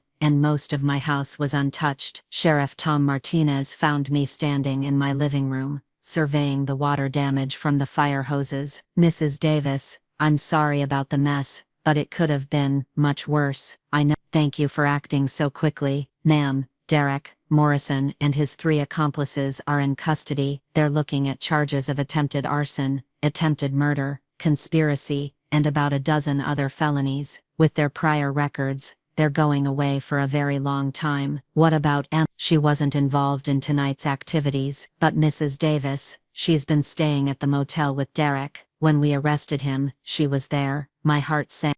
Despite everything, I'd hoped Emma would have the sense to distance herself from Derek before he destroyed himself completely. Is she under arrest too? No, but she's pretty upset. She's asking to see you. I thought about my daughter, pregnant and alone, probably scared out of her mind. Despite everything she'd done, despite all the betrayal and manipulation, she was still my child. Where is she now? At the police station. She's not in custody, but she has nowhere else to go. I looked around my damaged house, at the life Derek had tried to destroy, and made a decision that surprised even me. Bring her here. Mrs. Davis, are you sure? After everything, she's carrying my grandchild. And right now, that baby is all that matters. Emma arrived an hour later, escorted by a female deputy. She looked broken, hollow-eyed and shaking. When she saw the damage to the house, she burst into tears. Mom, I'm so sorry. I had no idea Derek was planning this. I thought he was just meeting with lawyers. Emma, your husband tried to burn down my house with me in it. This goes beyond anything we've been through before. I know, and I can't defend him anymore. But Mom, I'm scared. I'm pregnant. I have no money. And now Derek's going to prison. I don't know what to do. I looked at my daughter, really looked at her and saw past the betrayal to the frightened young woman who needed help. She'd made terrible choices, but she was still my blood. Emma, I'm going to offer you something, but there are conditions. Anything. You can stay here while you get back on your feet. I'll help you through the pregnancy and with the baby. But you have to testify against Derek. You have to tell the truth about everything he did, everything he planned, and you have to cut all contact with him permanently. Mom, he's my husband. He's a criminal who tried to murder me. If you choose him over justice, then you're choosing him over your child's future. Emma was quiet for a long time, staring at the charred remains of my kitchen. Finally, she said, I'll testify. I'll tell them everything I know. And Derek, I'll file for divorce as soon as possible. Then you can stay. The next few weeks passed in a blur of legal proceedings, insurance adjusters and construction workers. Derek and his accomplices were denied bail and held pending trial. The charges against them were extensive, and the evidence was overwhelming. Emma kept her word. She testified before the grand jury about Derek's financial manipulations, his plans to steal the farm, and his conversations about neutralizing me as an obstacle. Her testimony, combined with Sarah's surveillance evidence and the physical evidence from the arson attempt, made Derek's conviction inevitable. The trial took place 6 months later. Derek's attorney tried to claim that his client had been driven to desperation by my vindictive pursuit of criminal charges for what he characterized as a family disagreement. But the evidence was too strong, and Derek's own recorded conversations with Vincent Torres and the arson conspirators made his intentions clear. Derek Morrison was sentenced to 25 years in prison for attempted murder, arson, conspiracy, and elder abuse. Vincent Torres and his associates received similar sentences. The judge, a stern woman in her 60s, made it clear that she viewed their crimes as particularly heinous. Mr. Morrison, she said during sentencing, you attempted to steal not just money or property, but an entire life. You tried to rob Mrs. Davis of her autonomy, her dignity, and ultimately her life itself. This court finds your actions reprehensible and deserving of the maximum sentence allowed by law. Derek showed no remorse, even at the end. As he was led away in shackles, he looked directly at me and mouthed the words, "This isn't over," but it was over. Derek would be eligible for parole when he was 68 years old, assuming he lived that long in prison. His dreams of wealth and status had died in my kitchen the night he tried to burn down my house. Emma gave birth to a daughter that spring, a beautiful baby girl she named Grace. Holding my granddaughter for the first time, I felt a complex mix of emotion: joy at this new life, sadness for the circumstances of her birth, and determination to ensure she grew up, knowing the difference between right and wrong. "Mom," Emma said as we sat in my rebuilt kitchen, Grace sleeping in her arms, "I know I can never undo what I did. I know I can never take back the things I said or the choices I made." "No, you can't. But I want to try to make up for it. I want to be the daughter you raised me to be." "That's going to take time, Emma. Trust, once broken, doesn't heal quickly." "I know. But I have time. And I have." She looked down at Grace. "I want her to know her grandmother. I want her to grow up on this farm the way I did." "We'll see." Emma had been working part-time at the local feed store while living with me, saving money, and slowly rebuilding her life. She was a good mother to Grace, attentive and loving in ways that reminded me of the little girl I'd raised, but I still watched her carefully, looking for signs of the entitlement and manipulation that had made Derek's scheme possible. Trust would have to be earned back incrementally, through consistent actions over time. The farm itself had recovered from Derek's assault, the insurance money had paid for extensive renovations, and in some ways, the house was better than before. I'd modernized the kitchen, updated the electrical system, and installed a state-of-the-art security system. I'd also made some legal changes. The farm was now held in an irrevocable trust that could never be transferred without the approval of 3 independent trustees. Even if something happened to me, no one person would ever again have the power to steal my family's legacy. Angela Hartwell had kept her word about withdrawing Hartwell properties from the area. Other developers had sniffed around, but word of Derek's scheme and the legal protections I'd put in place had discouraged most of them. My farm would remain a farm for as long as I lived, and hopefully for generations beyond. One evening, about a year after Derek's conviction, I was sitting on my front porch watching Grace take her first tentative steps across the yard. Emma was nearby, encouraging her daughter with gentle words and patient smile. "Mom," Emma said, joining me on the porch steps, "do you think you'll ever really forgive me?" I thought about the question for a long time. Forgiveness was complicated, especially when the betrayal had cut so deep. "I'm working on it," I said. Finally, some days are easier than others. "I understand.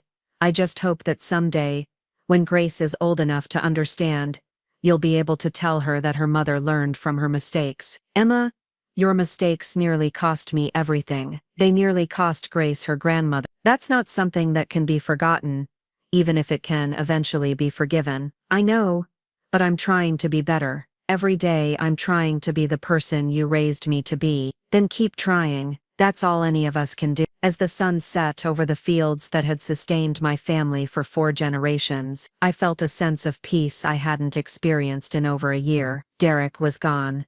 The farm was secure, and my granddaughter was healthy and happy. It wasn't the life I'd planned or expected, but it was a good life. And after everything Derek had tried to take from me, I was grateful for every moment of it. The phone rang inside the house, interrupting my thoughts. Emma got up to answer it, and I could hear her voice through the screen door. "Mom, it's for you. Someone from the state attorney general's office." I went inside, wondering what new legal matter might need my attention. The voice on the other end was professional but excited. "Mrs. Davis, this is Assistant Attorney General Rebecca Martinez. I'm calling to inform you that your case has been selected as the foundation for a new task force investigating elder abuse schemes across the region." "I'm sorry. What does that mean?" "It means that Derek Morrison's operation was just the tip of the iceberg. We've identified at least 12 other cases where similar schemes were used to defraud elderly property owners. Your willingness to fight back and gather evidence has given us the tools we need to prosecute an entire network of criminals." I sat down heavily in my kitchen chair, processing this information. "How many other people has Derek hurt?" "We're still investigating, but we believe he and his associates may have stolen millions of dollars from vulnerable seniors over the past 5 years. Without your case, we never would have been able to connect all the dots." "What happens now?" "We'll need your continued cooperation as we build cases against the other perpetrators. But Mrs. Davis, I want you to know that your courage in standing up to these criminals has probably saved dozens of other families from similar victimization." After I hung up, I sat quietly in my kitchen, thinking about all the other families who might have suffered what I'd gone through. Elderly parents manipulated by their own children, life savings stolen, properties seized through fraud and deception. Derek had been evil, but he hadn't been unique. There were others out there, preying on the vulnerable and exploiting family relationships for profit. But there were also people willing to fight back. People like me, like Sarah Coleman, like the prosecutors who were building cases against the criminals. Evil might be persistent, but justice could be persistent too. Emma came back inside, carrying Grace, who was getting fussy as bedtime approached. "What was that about?" Emma asked. "It was about making sure what happened to us doesn't happen to other families. You're going to help with more prosecutions, as many as it takes." Emma nodded, understanding the weight of what that meant. "I'm proud of you, Mom, for fighting back, for not letting Derek win." "I didn't fight back for pride, Emma. I fought back because this farm represents 4 generations of honest work and sacrifice. I couldn't let a con man steal that legacy, and now other families might keep their legacies too, because of what you did." I looked at Grace, already half asleep in her mother's arms. Someday this little girl would inherit the farm that Derek had tried to steal. She would grow up knowing that her grandmother had fought to protect not just her own property, but other families as well. It was a legacy I could be proud of, a legacy built not on wealth or status, but on courage and principle. Derek had tried to destroy everything my family had built, but in the end, his evil had only made our legacy stronger. As I locked up the house that night, I felt truly secure for the first time in over a year. The physical security system would protect me from external threats, but more importantly, I had learned to trust my own instincts and stand up for myself. Derek Morrison had taught me something valuable, though he'd never intended to. He'd taught me that family loyalty had to be earned, not assumed. He'd taught me that trust should be based on actions, not words. And he'd taught me that sometimes, the people closest to you are the ones you need to be most careful about. They were hard lessons, but necessary ones. And now that I'd learned them, no one would ever again be able to manipulate me the way Derek had tried to do. My farm was safe, my granddaughter was healthy, and justice had been served. It wasn't everything I'd once hoped for, but it was enough, more than enough. It was a life worth fighting for, and I'd proven that I was strong enough to do exactly that. The letter arrived on a Tuesday morning in late September, nearly 2 years after Derek's conviction. I was feeding the chickens when Emma brought it out to me, her face pale and troubled. "Mom, this came certified mail. It's from Derek's attorney." I wiped my hands on my work apron and took the envelope, noting the return address from a law firm I didn't recognize. Inside was a single page of legal letterhead, with a message that made my stomach drop. "Miss Davis, I am writing to inform you that my client, Derek Morrison, died by suicide in his cell at Millfield Correctional Facility on September 18. As per his final wishes, he has left a confession detailing additional crimes and victims that may be of interest to ongoing investigation. Please contact me at your earliest convenience to discuss the implications of this development." I read the letter twice before the words fully registered. Derek was dead. The man who had tried to steal my farm, my life and my dignity had taken his own life in prison. "What does it say?" Emma asked quietly. I handed her the letter and watched her face crumble as she read it. Whatever complex feelings she still harbored for her ex-husband, the finality of death hit her hard. "I need to call James Morrison," I said, my voice steadier than I felt. "Mom, are you okay?" The question surprised me. Was I okay? Derek had tried to destroy everything I valued, had manipulated my own daughter into betraying me, had literally tried to murder me. His death should have felt like closure, like justice finally served. Instead, I felt hollow, empty in a way I hadn't expected. "I don't know," I admitted.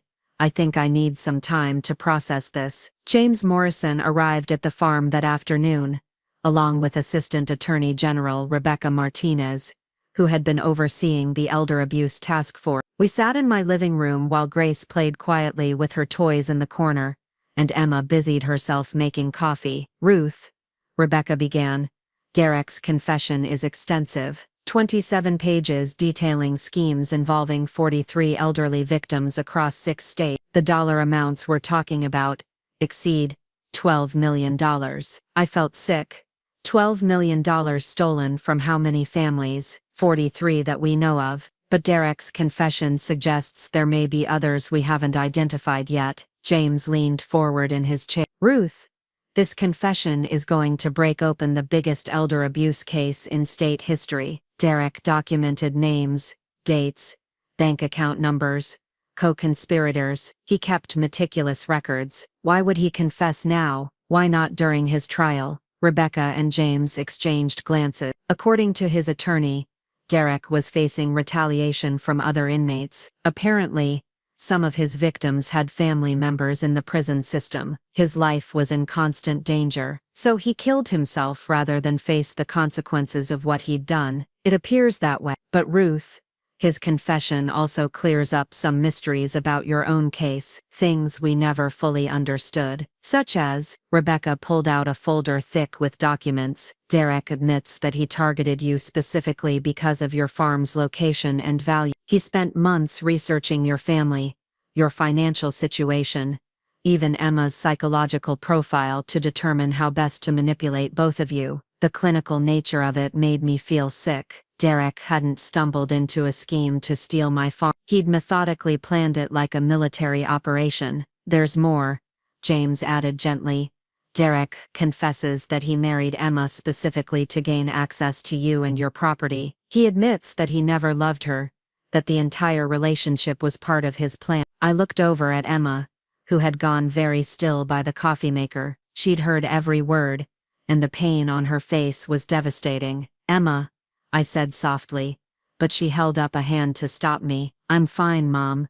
I mean, I'm not fine, but I don't need sympathy right now. I need to understand what this means for all the other families he hurt. Rebecca nodded approvingly. That's actually why we're here. Derek's confession gives us enough evidence to pursue the other co-conspirators and recover assets for victims. But we need your help. What kind of help? We want you to become the lead victim advocate for the task force. Your experience, your willingness to fight back, and your credibility with law enforcement make you the ideal person to help other victims navigate the legal system. I was quiet for a long moment, thinking about the implications. That would mean testifying in dozens of cases, reliving Derek's scheme over and over again. Yes, it would also mean traveling to other states, working with other prosecutors, and probably facing media attention. It's not a small commitment, but it would help other families get justice and get their money back. Derek's confession includes details about hidden assets,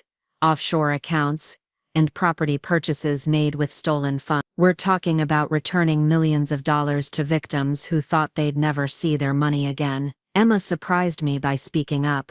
Mom, you should do it. Emma, no. Listen, Derek destroyed our family because we let him, because I was too naive and you were too trusting. But he destroyed 42 other families too, and some of them might not be as strong as you are. They need someone to fight for them. I looked at my daughter, seeing a maturity in her that hadn't been there before. Derek's conviction. Becoming a mother had changed her, but so had learning the full extent of her ex-husband's deception. It would mean leaving you and Grace for extended periods. Grace and I will be fine. And Mom, maybe this is how we honor the people Derek hurt. Maybe this is how we make sure his evil actually accomplishes some good. 2 weeks later, I was on a plane to Phoenix, Arizona, carrying a briefcase full of legal documents and a heart full of righteous anger. My first case was Martha Kleinfeld, an 81-year-old widow, whose son-in-law had used tactics remarkably similar to Derek's to steal her house and life savings. Martha's daughter, Patricia, met me at the airport. She was about Emma's age, with tired eyes, and the defeated posture of someone who'd been fighting a losing battle. Mrs. Davis, I can't tell you how grateful I am that you're here. The local police have been treating this like a family dispute,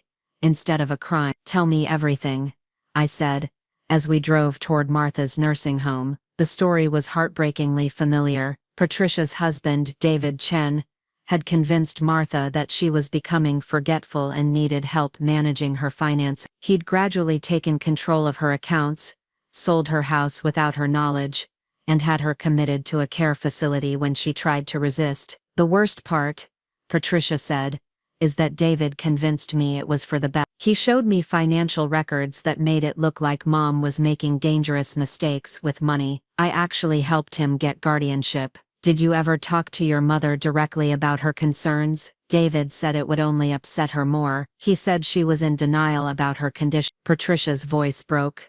I trusted my husband over my own mother, just like Derek's confession says he planned all along. Martha Kleinfeld was sharp as a tack despite her 81 years. She sat in her wheelchair by the nursing home window, eyes blazing with intelligence and fury. Mrs. Davis, they told me, you stopped a man from stealing your farm. I had help, Mrs. Kleinfeld, good attorneys, good investigators, and eventually some luck. Call me Martha, and tell me the truth. Can we get my house back? I pulled out Derek's confession and pointed to a specific paragraph. According to this document, your son-in-law David was working directly with Derek Morrison. Derek taught him the exact methods he used against me. David bought your house using a shell company, then sold it to a development firm for 3 times what he paid you. Can we prove that? Derek documented everything: bank transfers, shell company registrations,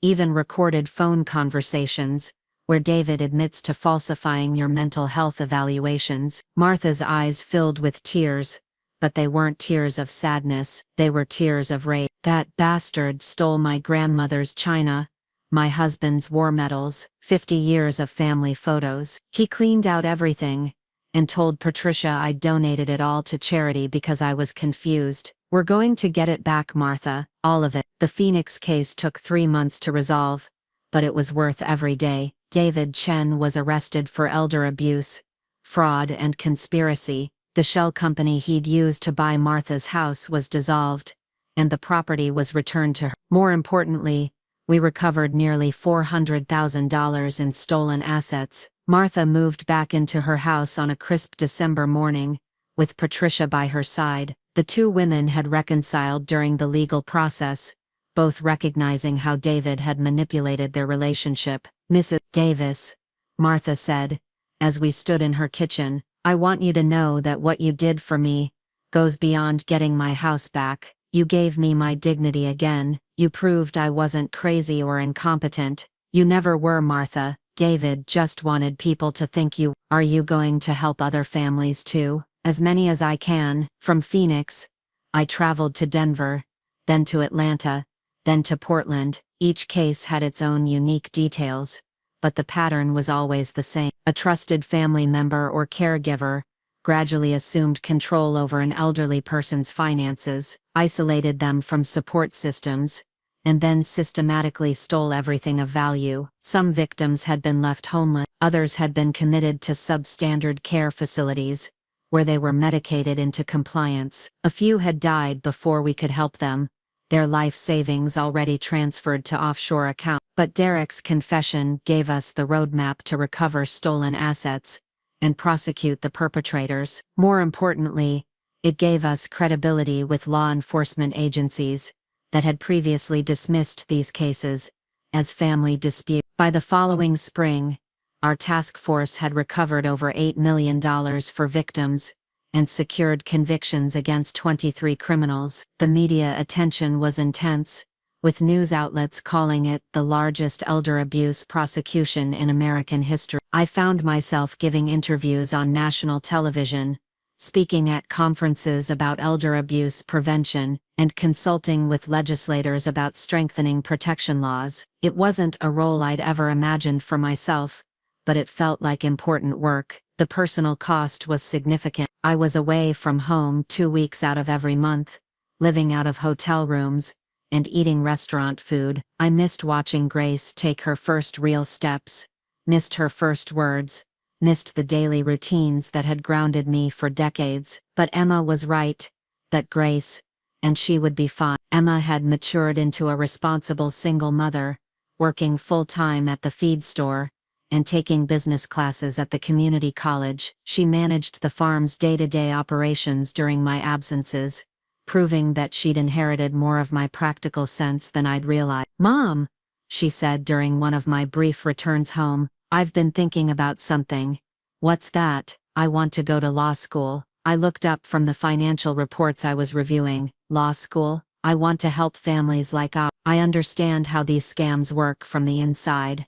How easy it is to be manipulated when you trust someone. I think I could be good at prosecuting these cases." "Law school is expensive, Emma." "I know, but I've been saving money, and there are scholarships for single mothers. Plus, I've already talked to Rebecca Martinez about internship opportunities with the task force." I studied my daughter's face, seeing determination I hadn't witnessed since she was a child. "What about Grace?" "Mom would watch her when you're traveling, and we'd figure out childcare when you're both home. It wouldn't be easy, but it's important." "You've really thought this through." "Derek stole 3 years of my life, Mom. He made me complicit in hurting you and other family. I can't undo that, but maybe I can spend the rest of my career making sure other people don't go through what we did." That conversation took place on a Wednesday evening in May. By Friday, Emma had submitted applications to 3 law schools with strong elder law programs. By August, she'd been accepted to all 3 with partial scholarships. While Emma prepared for law school, I continued traveling the country, building cases and helping victims recover their losses. The work was emotionally exhausting, but deeply satisfying. Each family we helped felt like a small victory against the kind of evil Derek had represented. The most challenging case came in October, when I was called to Milwaukee to help with a situation that hit uncomfortably close to home. An elderly farmer named Robert Hendricks had been swindled out of his 450-acre dairy farm by his nephew and business partner. The tactics were identical to Derek's plan for my farm, down to the forged documents and fake financial projection. Robert was 84 and had been farming his entire life. Unlike me, he hadn't caught the scheme in time. His nephew had successfully gained legal guardianship and sold the farm to developers. Robert was now living in a nursing home, his life's work bulldozed to make way for a shopping center. "Mrs. Davis," Robert said when I met him, "they tell me you saved your farm from thieves like my nephew. I had advantages you didn't have, Mr. Hendricks. Good legal help, family support and honestly some luck. Can you get my farm back?" I had to be honest with him. "The farm itself is probably gone. The developers have already started construction, but we might be able to recover compensation for what was stolen from you." Robert's eyes filled with tears. 40 years I milked cows on that land. 40 years of getting up at 4 in the morning, working through blizzards and heat waves. My nephew knew every story about that farm, every memory, and he sold it like it was just another piece of real estate. "I'm sorry, Robert. I know how that feels. Do you? Do you really?" I thought about my own farm, still intact thanks to my ability to fight back. Robert was right to question whether I truly understood his loss. "You're right. I don't know exactly how it feels, because I was able to save my farm, but I know how it feels to be betrayed by family. I know how it feels to have someone you trust treat your life's work like it's worthless." My nephew used to come to Sunday dinner every week, his whole family. I taught him to drive the tractor, helped him through college, and the whole time he was planning to steal everything. The Milwaukee case took 4 months to resolve. We couldn't restore Robert's farm, but we recovered $2 million in damages and sent his nephew to prison for 12 years. Robert used part of the money to establish a scholarship fund for agricultural students at the University of Wisconsin. "Mrs. Davis," he said at the scholarship fund announcement, "I can't get my farm back, but maybe I can help other young people learn to respect the land instead of just seeing it as a commodity." Flying home from Milwaukee, I found myself thinking about the broader implications of what we were accomplishing. Each case we won was justice for an individual family, but it was also a deterrent to future criminals. Word was spreading through the networks that prey on elderly victims that these crimes would be prosecuted aggressively and that victims had advocates willing to fight for them. Rebecca Martinez had compiled statistics showing that elder abuse reports were increasing nationwide, partly because victims were more willing to come forward and partly because law enforcement was taking the crimes more seriously. "Ruth," she told me during a phone call from Milwaukee, "your work has fundamentally changed how these cases are handled. 5 years ago, most of these situations would have been dismissed as family disputes. Now we have dedicated prosecutors, specialized investigators, and victim advocates in 12 states." "It's not enough," I said. "We're still only catching a fraction of the criminals out there. But we're catching more every month. And more importantly, we're preventing crimes by making it clear that there are consequences." "What about the victims we can't help? The ones who don't have Derek's confession to guide us to evidence?" "We help who we can, Ruth, and we learn from every case to help prevent future victims." When I got home from Milwaukee, I found Emma deep in law school preparations, and Grace babbling happily in her high chair. At 18 months old, Grace was a bright, curious child who seemed to find wonder in everything around her. "How was Milwaukee?" Emma asked. "Difficult. We helped the victim recover money, but his farm was already destroyed." "I'm sorry." "Emma, do you ever wonder if what we're doing is enough? We're fighting individual cases, but the system that allows these crimes to happen is still in place." Emma considered the question while feeding Grace mashed carrots. "Mom, you always taught me that you can't control everything, but you can control how you respond to what happens to you. Derek happened to our family. These other criminals happen to other families. We can't prevent every crime, but we can make sure criminals face consequences, and victims get justice. When did you become so wise? When I watched my mother refuse to let a criminal destroy her life. That evening, I sat on my front porch watching the sun set over my field. The damage from Derek's arson attempt had been completely repaired, and the security improvements I'd made gave me confidence that my home was protected. Grace was asleep upstairs, and Emma was studying for her LSAT prep course. The farm was quiet except for the familiar sounds of animals settling in for the night. My phone rang, interrupting my peaceful moment. The caller ID showed a number I didn't recognize. Mrs. Davis, this is Carol Brennan from Sacramento. I got your number from the Elder Abuse Task Force. I think my father is being swindled by his caregiver, and I don't know what to do. I listened as Carol described a situation that was becoming disturbingly familiar. An elderly widower, a trusted caregiver who'd gradually assumed control of his finances, suspicious bank transactions, and family members who'd been told the elderly person was confused and shouldn't be bothered with financial matters. Carol, have you contacted local law enforcement? They told me it sounds like a family dispute and that I should hire a lawyer. What about Adult Protective Services? They did a wellness check and said my father seemed fine physically, so there was nothing they could do about financial issues. I closed my eyes, feeling the familiar frustration of a system that failed to protect its most vulnerable citizens. Carol, I'm going to give you the name of a prosecutor in Sacramento who specializes in these cases. I'm also going to send you a list of warning signs and documentation methods that will help build a case. Will you come help us? I looked through my kitchen window at Emma bent over her textbooks, at the crib visible in Grace's room, at the farm that represented 4 generations of my family's work. I'll do what I can from here, and if the local authorities need additional support, I'll consider traveling to Sacramento. After I hung up, I realized that Carol's call represented both the success and the limitations of what we'd accomplished. Word was spreading that help was available for elder abuse victims, which meant more people were reaching out, but the demand was overwhelming our resources, and we couldn't be everywhere at once. Emma appeared in the kitchen, still holding her LSAT prep book. New case, Sacramento, sounds like the usual pattern. Mom, can I ask you something?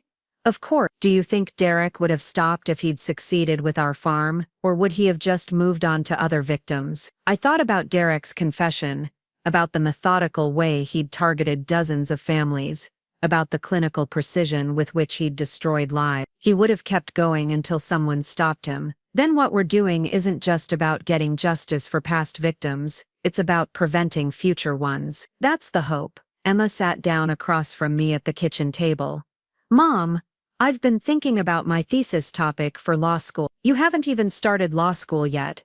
I know, but I want to focus on systemic reforms that could prevent elder abuse before it happens. Mandatory reporting requirements for financial institutions, standardized training for adult protective services, legal presumptions that protect elderly property owners from coercive transfers. Those are big changes. Derek taught me that individual criminals are just symptoms of larger problems. If we only focus on prosecuting criminals after they've already hurt people, we're always going to be playing defense. You want to change the laws themselves. I want to change the system that allows these crimes to happen in the first place. Looking at my daughter, I felt a surge of pride that surprised me. Emma had learned hard lessons from her marriage to Derek, but she'd channeled those lessons into something constructive. She wasn't just seeking redemption for her past mistakes, she was working to prevent other families from making similar ones. Emma, I think Derek's greatest failure was underestimating the women in this family. How so? He thought he could manipulate us because we were trusting and loving. He didn't realize that those same qualities would make us fierce protectors of other people.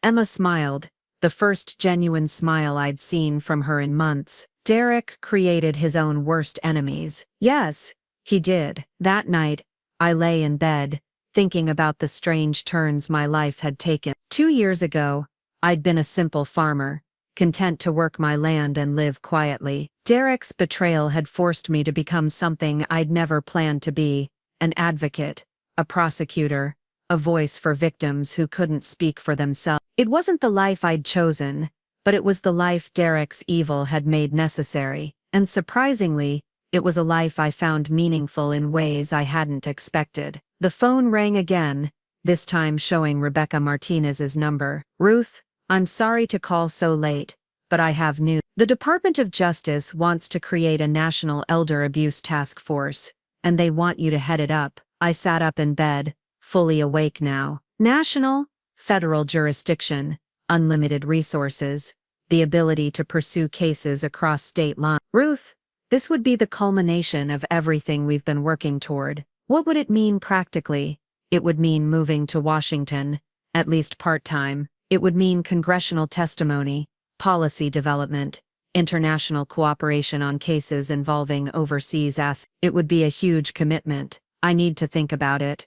Of course, but Ruth, you should know that the offer is based entirely on what you've accomplished over the past 2 years. You've become the national face of elder abuse advocacy. After Rebecca hung up, I walked quietly through my house, looking at the life I'd built, the kitchen where I'd confronted Derek's lies, the living room where I'd planned my counterattack, the bedroom where I'd made the decision to fight back instead of surrendering. This house, this farm, this land had given me the strength to become someone I'd never imagined I could be, but maybe it was time to take that strength and use it on a larger stage. In Grace's room, I found my granddaughter sleeping peacefully, one small hand clutched around a stuffed horse. Emma had bought her. Grace would grow up in a world where elder abuse was taken seriously, where victims had advocates, where criminals faced real consequences. That was Derek's unintended legacy. In trying to destroy one family, he'd helped create a movement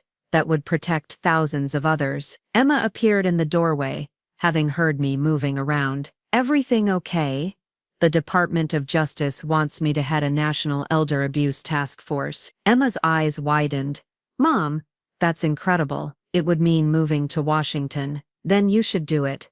What about the farm? What about Grace?" "The farm will be here when you're ready to come back, and Grace needs to see her grandmother changing the world." I looked at my daughter, this woman who'd grown so much over the past 2 years, and realized she was right. Derek had tried to make me smaller, weaker, more dependent. The best revenge was to become larger, stronger, more independent than he'd ever imagined possible. "Emma, if I take this job, would you consider transferring to law school in Washington?" "Are you asking me to come with you?" "I'm asking if you want to help me build something bigger than either of us could create alone." Emma smiled, and in that smile I saw the future Derek had tried to steal from us. It was brighter than anything he could have imagined. 5 years later, I stood in the Hart Senate office building in Washington, D.C., preparing to testify before the Senate Committee on Aging about the elder protection. The marble hallways were intimidating, filled with sharp-suited lobbyists and career politicians, but I'd learned to navigate this world with the same determination I'd once used to navigate Derek's deception. Emma sat in the gallery behind me, now a practicing attorney with the Department of Justice's Elder Abuse Unit. Grace, nearly 7 years old, was spending the day with Emma's colleague, probably charming everyone in the office with her endless questions about how laws get made. "Miss Davis, are you ready?" Senator Patricia Coleman, the committee chair, asked, as I approached the witness table. "I'm ready, Senator." The hearing room was packed with journalists, advocates, and family members of elder abuse victims. Over the past 5 years, our task force had prosecuted over 200 cases, recovered nearly $50 million for victims, and fundamentally changed how law enforcement approached these crimes. "Miss Davis," Senator Coleman began, "you've become something of a legend in the fight against elder abuse. Can you tell us how this journey began?" I looked out at the faces in the gallery, seeing elderly victims, adult children who'd fought for their parents, prosecutors who'd worked tirelessly on these cases. They were all here because one evil man had tried to steal my farm and destroy my life. "Senator, 5 years ago I was a simple farmer who trusted the wrong people. My son-in-law attempted to steal my family's farm through an elaborate scheme involving forgery, embezzlement, and eventually attempted murder. I fought back not because I was brave, but because I was angry. I was angry that someone could manipulate family relationships to commit crimes. I was angry that the system seemed designed to protect criminals rather than victims, and that anger led you to help other families. That anger led me to realize that my experience wasn't unique. Derek Morrison, my former son-in-law, was part of a network that had victimized dozens of elderly Americans. Once I understood the scope of the problem, I couldn't ignore it. Senator Robert Hayes, ranking minority member, leaned forward. Ms. Davis, critics of the Elder Protection Act argue that it creates too much federal oversight of family financial decisions. How do you respond to concerns about government overreach? I'd been expecting this question. Senator Hayes, respectful family financial planning doesn't require secrecy, forgery, or isolation of elderly family members from their support systems. The Elder Protection Act doesn't regulate legitimate family assistance. It creates consequences for criminal behavior that exploits trust and vulnerability. But how do we distinguish between legitimate concern for an aging parent and criminal exploitation? The same way we distinguish between legitimate business practices and fraud in any other context. Through evidence, investigation, and due process. The difference is that we're finally taking these crimes seriously instead of dismissing them as family disputes. Senator Maria Santos from California spoke next. Ms. Davis, can you share some statistics about what your task force has accomplished? I opened my folder and read from the summary report we'd prepared. Over the past 5 years, our task force has investigated 847 cases of suspected elder abuse. We've secured convictions in 312 cases, with an average sentence of 8 years in prison. We've recovered $47.3 million in stolen assets for victims. More importantly, we've seen a 340% increase in reporting of elder abuse crimes, suggesting that victims are more willing to come forward. What do you attribute the increase in reporting to? Victims and their families now believe they'll be taken seriously. 5 years ago, most elder abuse cases were dismissed by local law enforcement as civil matters. Today we have specialized prosecutors in 43 states who understand these crimes and know how to build effective cases. The questioning continued for 2 hours, covering everything from the technical aspects of financial fraud to the emotional impact on family. When it was over, I felt cautiously optimistic about the bill's chances of passage. Emma met me in the hallway afterward, practically glowing with pride. "Mom, you were incredible in there. When Senator Hayes tried to minimize the scope of the problem, you shut him down with facts and logic. Years of practice dealing with skeptical law enforcement. Speaking of which, I have news. The Peterson case in Nevada? We got convictions on all charges. The defendant got 15 years and we recovered the victim's entire retirement fund." The Peterson case had been particularly challenging because it involved a daughter who'd stolen from her own mother to fund a gambling addiction. The emotional complexity of prosecuting adult children for abusing their parents never got easier, but the alternative was letting criminals escape consequences. What about the mother? She's back in her own home with proper support services. And Emma, she specifically asked me to thank you for not giving up on her case. We walked through the Capitol building toward my office, past tourists taking pictures and school groups on field trips. Grace would be starting school trips like these soon, learning about government and civic responsibility in ways I'd never imagined when I was her age. "Mom, can I ask you something personal?" "Always. Do you ever regret leaving the farm?" I considered the question as we passed a group of high school students debating something with their teacher. "I miss the daily rhythms of farm life. I miss watching the seasons change, working with animals, the satisfaction of growing things." "But Emma, what we're doing here affects thousands of families. The farm was my legacy to you and Grace. This work is my legacy to people I'll never meet. What about when this is over? When we've passed all the laws and built all the systems we want to build?" "You mean retirement?" "I mean returning to what makes you happy." We'd reached my office, a modest space, decorated with photos from cases we'd won and thank you letters from families we'd helped. On my desk was a framed picture of Grace riding a pony at the county fair, her face radiant with joy. "Emma, I think happiness is more complicated than I used to believe. I was happy on the farm, but it was a simple happiness, built on routine and familiarity. This work is harder, more stressful, often heartbreaking. But it's also deeply meaningful, in ways that farming never was. So you don't want to go back. I want to know that when I do go back, it's because I've finished what Derek's crimes started, not because I'm running away from it. That evening, I attended a reception for elder abuse advocates from across the country. The hotel ballroom was filled with prosecutors, social workers, law enforcement officers, and victims' families. 5 years ago, most of these people had been working in isolation, fighting individual cases without much support or resources. Today, they were part of a coordinated national effort. Sarah Coleman, the private investigator who'd helped me catch Derek, found me by the hors d'oeuvres table. "Ruth, I saw your testimony on C-SPAN, brilliant as always." "Sarah, I didn't know you were in Washington. I'm consulting with the FBI on a multi-state case involving nursing home fraud. Turns out the techniques we used to catch Derek have applications for lots of different crimes. Any connection to our old friend Vincent Torres?" "Actually, yes. Torres has been running his operation from prison,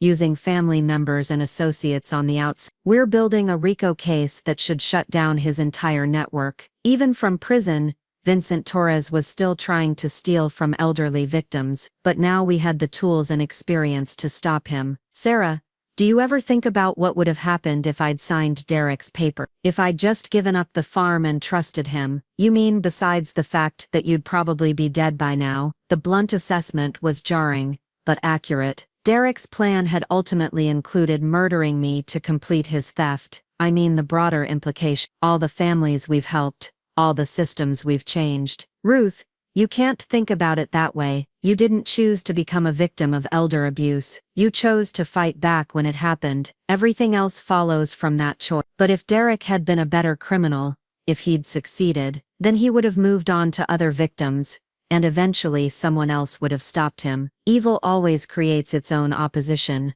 Ruth. The question is whether good people are brave enough to stand up when their moment comes. Later that night, I called the farm from my hotel room. Tom Bradley's son Michael had been managing the property in my absence, maintaining the house and caring for the animal. It was strange to own land I rarely saw, but it gave me comfort to know it was there. "Mrs. Davis, everything's fine here. The new calves are healthy, and the spring planting is ahead of schedule. Any problems I should know about?" "Actually, something interesting happened yesterday. A reporter from the agricultural magazine came by asking about your work in Washington. Wants to do a story about how your experience changed elder abuse laws." "What did you tell him?" "I told him he'd have to talk to you directly." "But Miss Davis, I also told him that what happened to you could have happened to any farming family. These criminals target people based on their assets, not their intelligence or strength." Michael was right. Derek had targeted me because I owned valuable land, because I trusted family members, and because I fit the profile of someone who could be manipulated through guilt and fear. His mistake had been underestimating my willingness to fight back. "Michael, do you think the farm community is better protected now than it was 5 years ago?" "Absolutely. The county sheriff's department has training programs about elder abuse. The banks have new reporting requirements for suspicious transactions, and the Agricultural Extension Office distributes information about protecting family assets. Your case became a teaching tool." The next morning brought news that the Elder Protection Act had passed committee by a vote of 14-3. The bill would now go to the full Senate, where passage seemed likely given the growing awareness of elder abuse as a serious national problem. Emma and I celebrated with breakfast at a diner near the Capitol, Grace chattering excitedly about her field trip to the Smithsonian. "Grandma Ruth," the museum lady said, "you're famous for helping people. Are you really famous?" "I'm known by people who work on elder abuse cases, sweetheart. It's a very specific kind of famous. But you help grandpas and grandmas who are being treated mean?" "That's right. Good. Mean people should go to jail." The simple moral clarity of a 7-year-old was refreshing after years of complex legal arguments and political negotiation. "Mom," Emma said quietly, "I've been offered a position with a private law firm that specializes in elder law. The salary is 3 times what I make with the Justice Department. Are you considering it?" "I'm torn. The private sector work would give us financial security, but it would also mean stepping away from prosecution. I'd be doing estate planning and guardianship work instead of putting criminals in prison. What does your heart tell you? My heart tells me that Derek created prosecutors, not estate planning attorneys. I want to keep putting criminals in prison, then trust your heart. But what about Grace's future? College expenses, saving for retirement. Emma Grace is going to inherit a farm that's been in our family for 5 generations. She's also going to inherit a world where elder abuse is taken seriously and prosecuted aggressively. Which inheritance do you think will serve her better? That afternoon I received a call that brought both satisfaction and sadness. Vincent Torres had died of a heart attack in his prison cell, ending his criminal career permanently. His network was still being dismantled, but the man who'd taught Derek Morrison how to steal from elderly victims was finally gone. "Mom," Emma said when I told her the news, "is it wrong that I'm glad he's dead?" "I don't think it's wrong to be relieved that he can't hurt anyone else." "What about Derek? Do you ever think about him?" I considered the question carefully. Derek's suicide had ended his immediate threat, but his impact on our lives continued to reverberate years later. I think about Derek when I'm testifying in court, because his crimes taught me how these schemes work. I think about him when I'm training prosecutors, because his methods are still being used by other criminals. But I don't think about him personally anymore. Do you forgive? I don't know if forgiveness is the right concept. Derek didn't hurt me accidentally, or in a moment of weakness. He planned and executed a campaign to destroy my life for his own profit. That's not something that requires forgiveness so much as justice, and we got justice for our family. We're still working on justice for everyone else. 6 months later, the Elder Protection Act became law, signed by the president in a ceremony attended by victims and advocates from across the country. I stood behind the president as he signed the bill, thinking about all the families who would benefit from the strengthened protections and enhanced penalty. After the ceremony, Emma and I walked through the White House Rose Garden with Grace, who was fascinated by the security arrangements and the formal protocol. "Grandma Ruth, why are all these people taking pictures of you?" "Because sometimes when bad things happen to good people, the good people fight back and make things better for everyone, like when Derek tried to steal our farm." "Exactly like that. Are you finished fighting now?" I looked at my granddaughter, this bright, curious child who would grow up in a world shaped by the battles we'd fought and won. "Not finished, Grace, but winning." 2 years later, I finally returned to the farm, not permanently, but for an extended stay that felt like coming home. The house had been maintained beautifully, the fields were productive, and the animals seemed to remember me, despite my long absence. Emma had completed her law degree and was working as a federal prosecutor, specializing in elder abuse cases. Grace was thriving in school, showing signs of the stubborn independence that had served our family well in its battles against Derek Morrison. I was 69 years old, officially retired from government service, but still consulting on complex cases. The farm felt like a reward I'd earned, a peaceful place to reflect on the strange journey Derek's crimes had forced me to take. One evening, as I sat on my front porch watching the sunset paint the fields in shades of gold,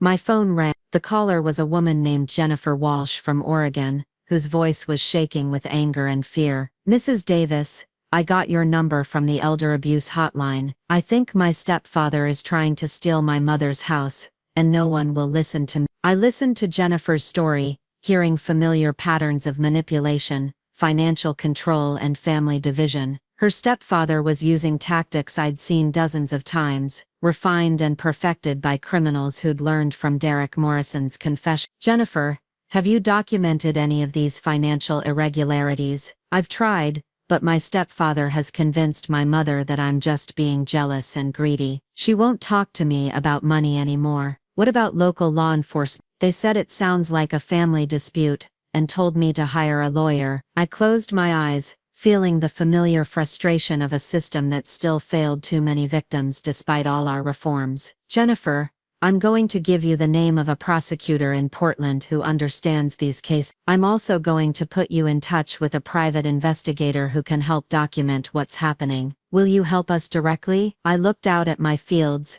at the life I'd built and fought to protect, at the peaceful retirement I'd earned through years of battling criminals and bureaucrats. "Let me see what I can do from here." If the local authorities need additional support, I'll consider traveling to Oregon. After I hung up, I realized that Jennifer's call represented both the success and the continuing need for our work. The systems we built were helping more families than ever before, but new criminals were constantly adapting their methods, and vigilance remained essential. Emma called an hour later, as if she'd sensed that I was wrestling with a decision. "Mom, how's retirement treating you?" "It's complicated. I got another call from a victim today." "Oregon? How did you know?" "Because the Portland prosecutor called our office, asking for consultation on a case that sounds a lot like what Derek tried to do to us." "Are you going to help them?" "I'm already helping them. But Mom, they specifically asked if the Ruth Davis might be willing to review the case file." I laughed, recognizing the gentle manipulation Emma had inherited from both Derek and me. "Emma, are you trying to talk me out of retirement?" "I'm trying to remind you that retirement doesn't have to mean abandoning the work that gives your life meaning." She was right, of course. Derek Morrison had tried to force me into a retirement that would have been little more than waiting to die. True retirement, the kind I could live with, meant choosing when and how to use my experience to help others. "Tell the Portland prosecutor I'll review their case file." "Already did. It's being messengered to you tomorrow." That night I walked through my farmhouse, touching surfaces and remembering moments, just as I had the night before Derek's attempted arson. But this time, the memories weren't tinged with fear or uncertainty. They were anchored by the knowledge that I'd fought for this place and won. Derek Morrison had tried to steal my farm, my dignity, and my life. Instead, his crimes had transformed me into someone stronger, more purposeful, and more capable than I'd ever imagined I could be. The farm would always be here, representing 4 generations of honest work and family dedication. But my legacy now extended far beyond these fields, to families across the country who were safer because one evil man had underestimated one stubborn farmwoman's willingness to fight back. In the kitchen where Derek had demanded I sign away my life's work, I made myself a cup of tea, and opened my laptop to begin reviewing the Oregon case file. Some battles, it seemed, were worth fighting forever. Up next, you've got 2 more standout stories right on your screen. If this one hit the mark, you won't want to pass these up. Just click and check them out.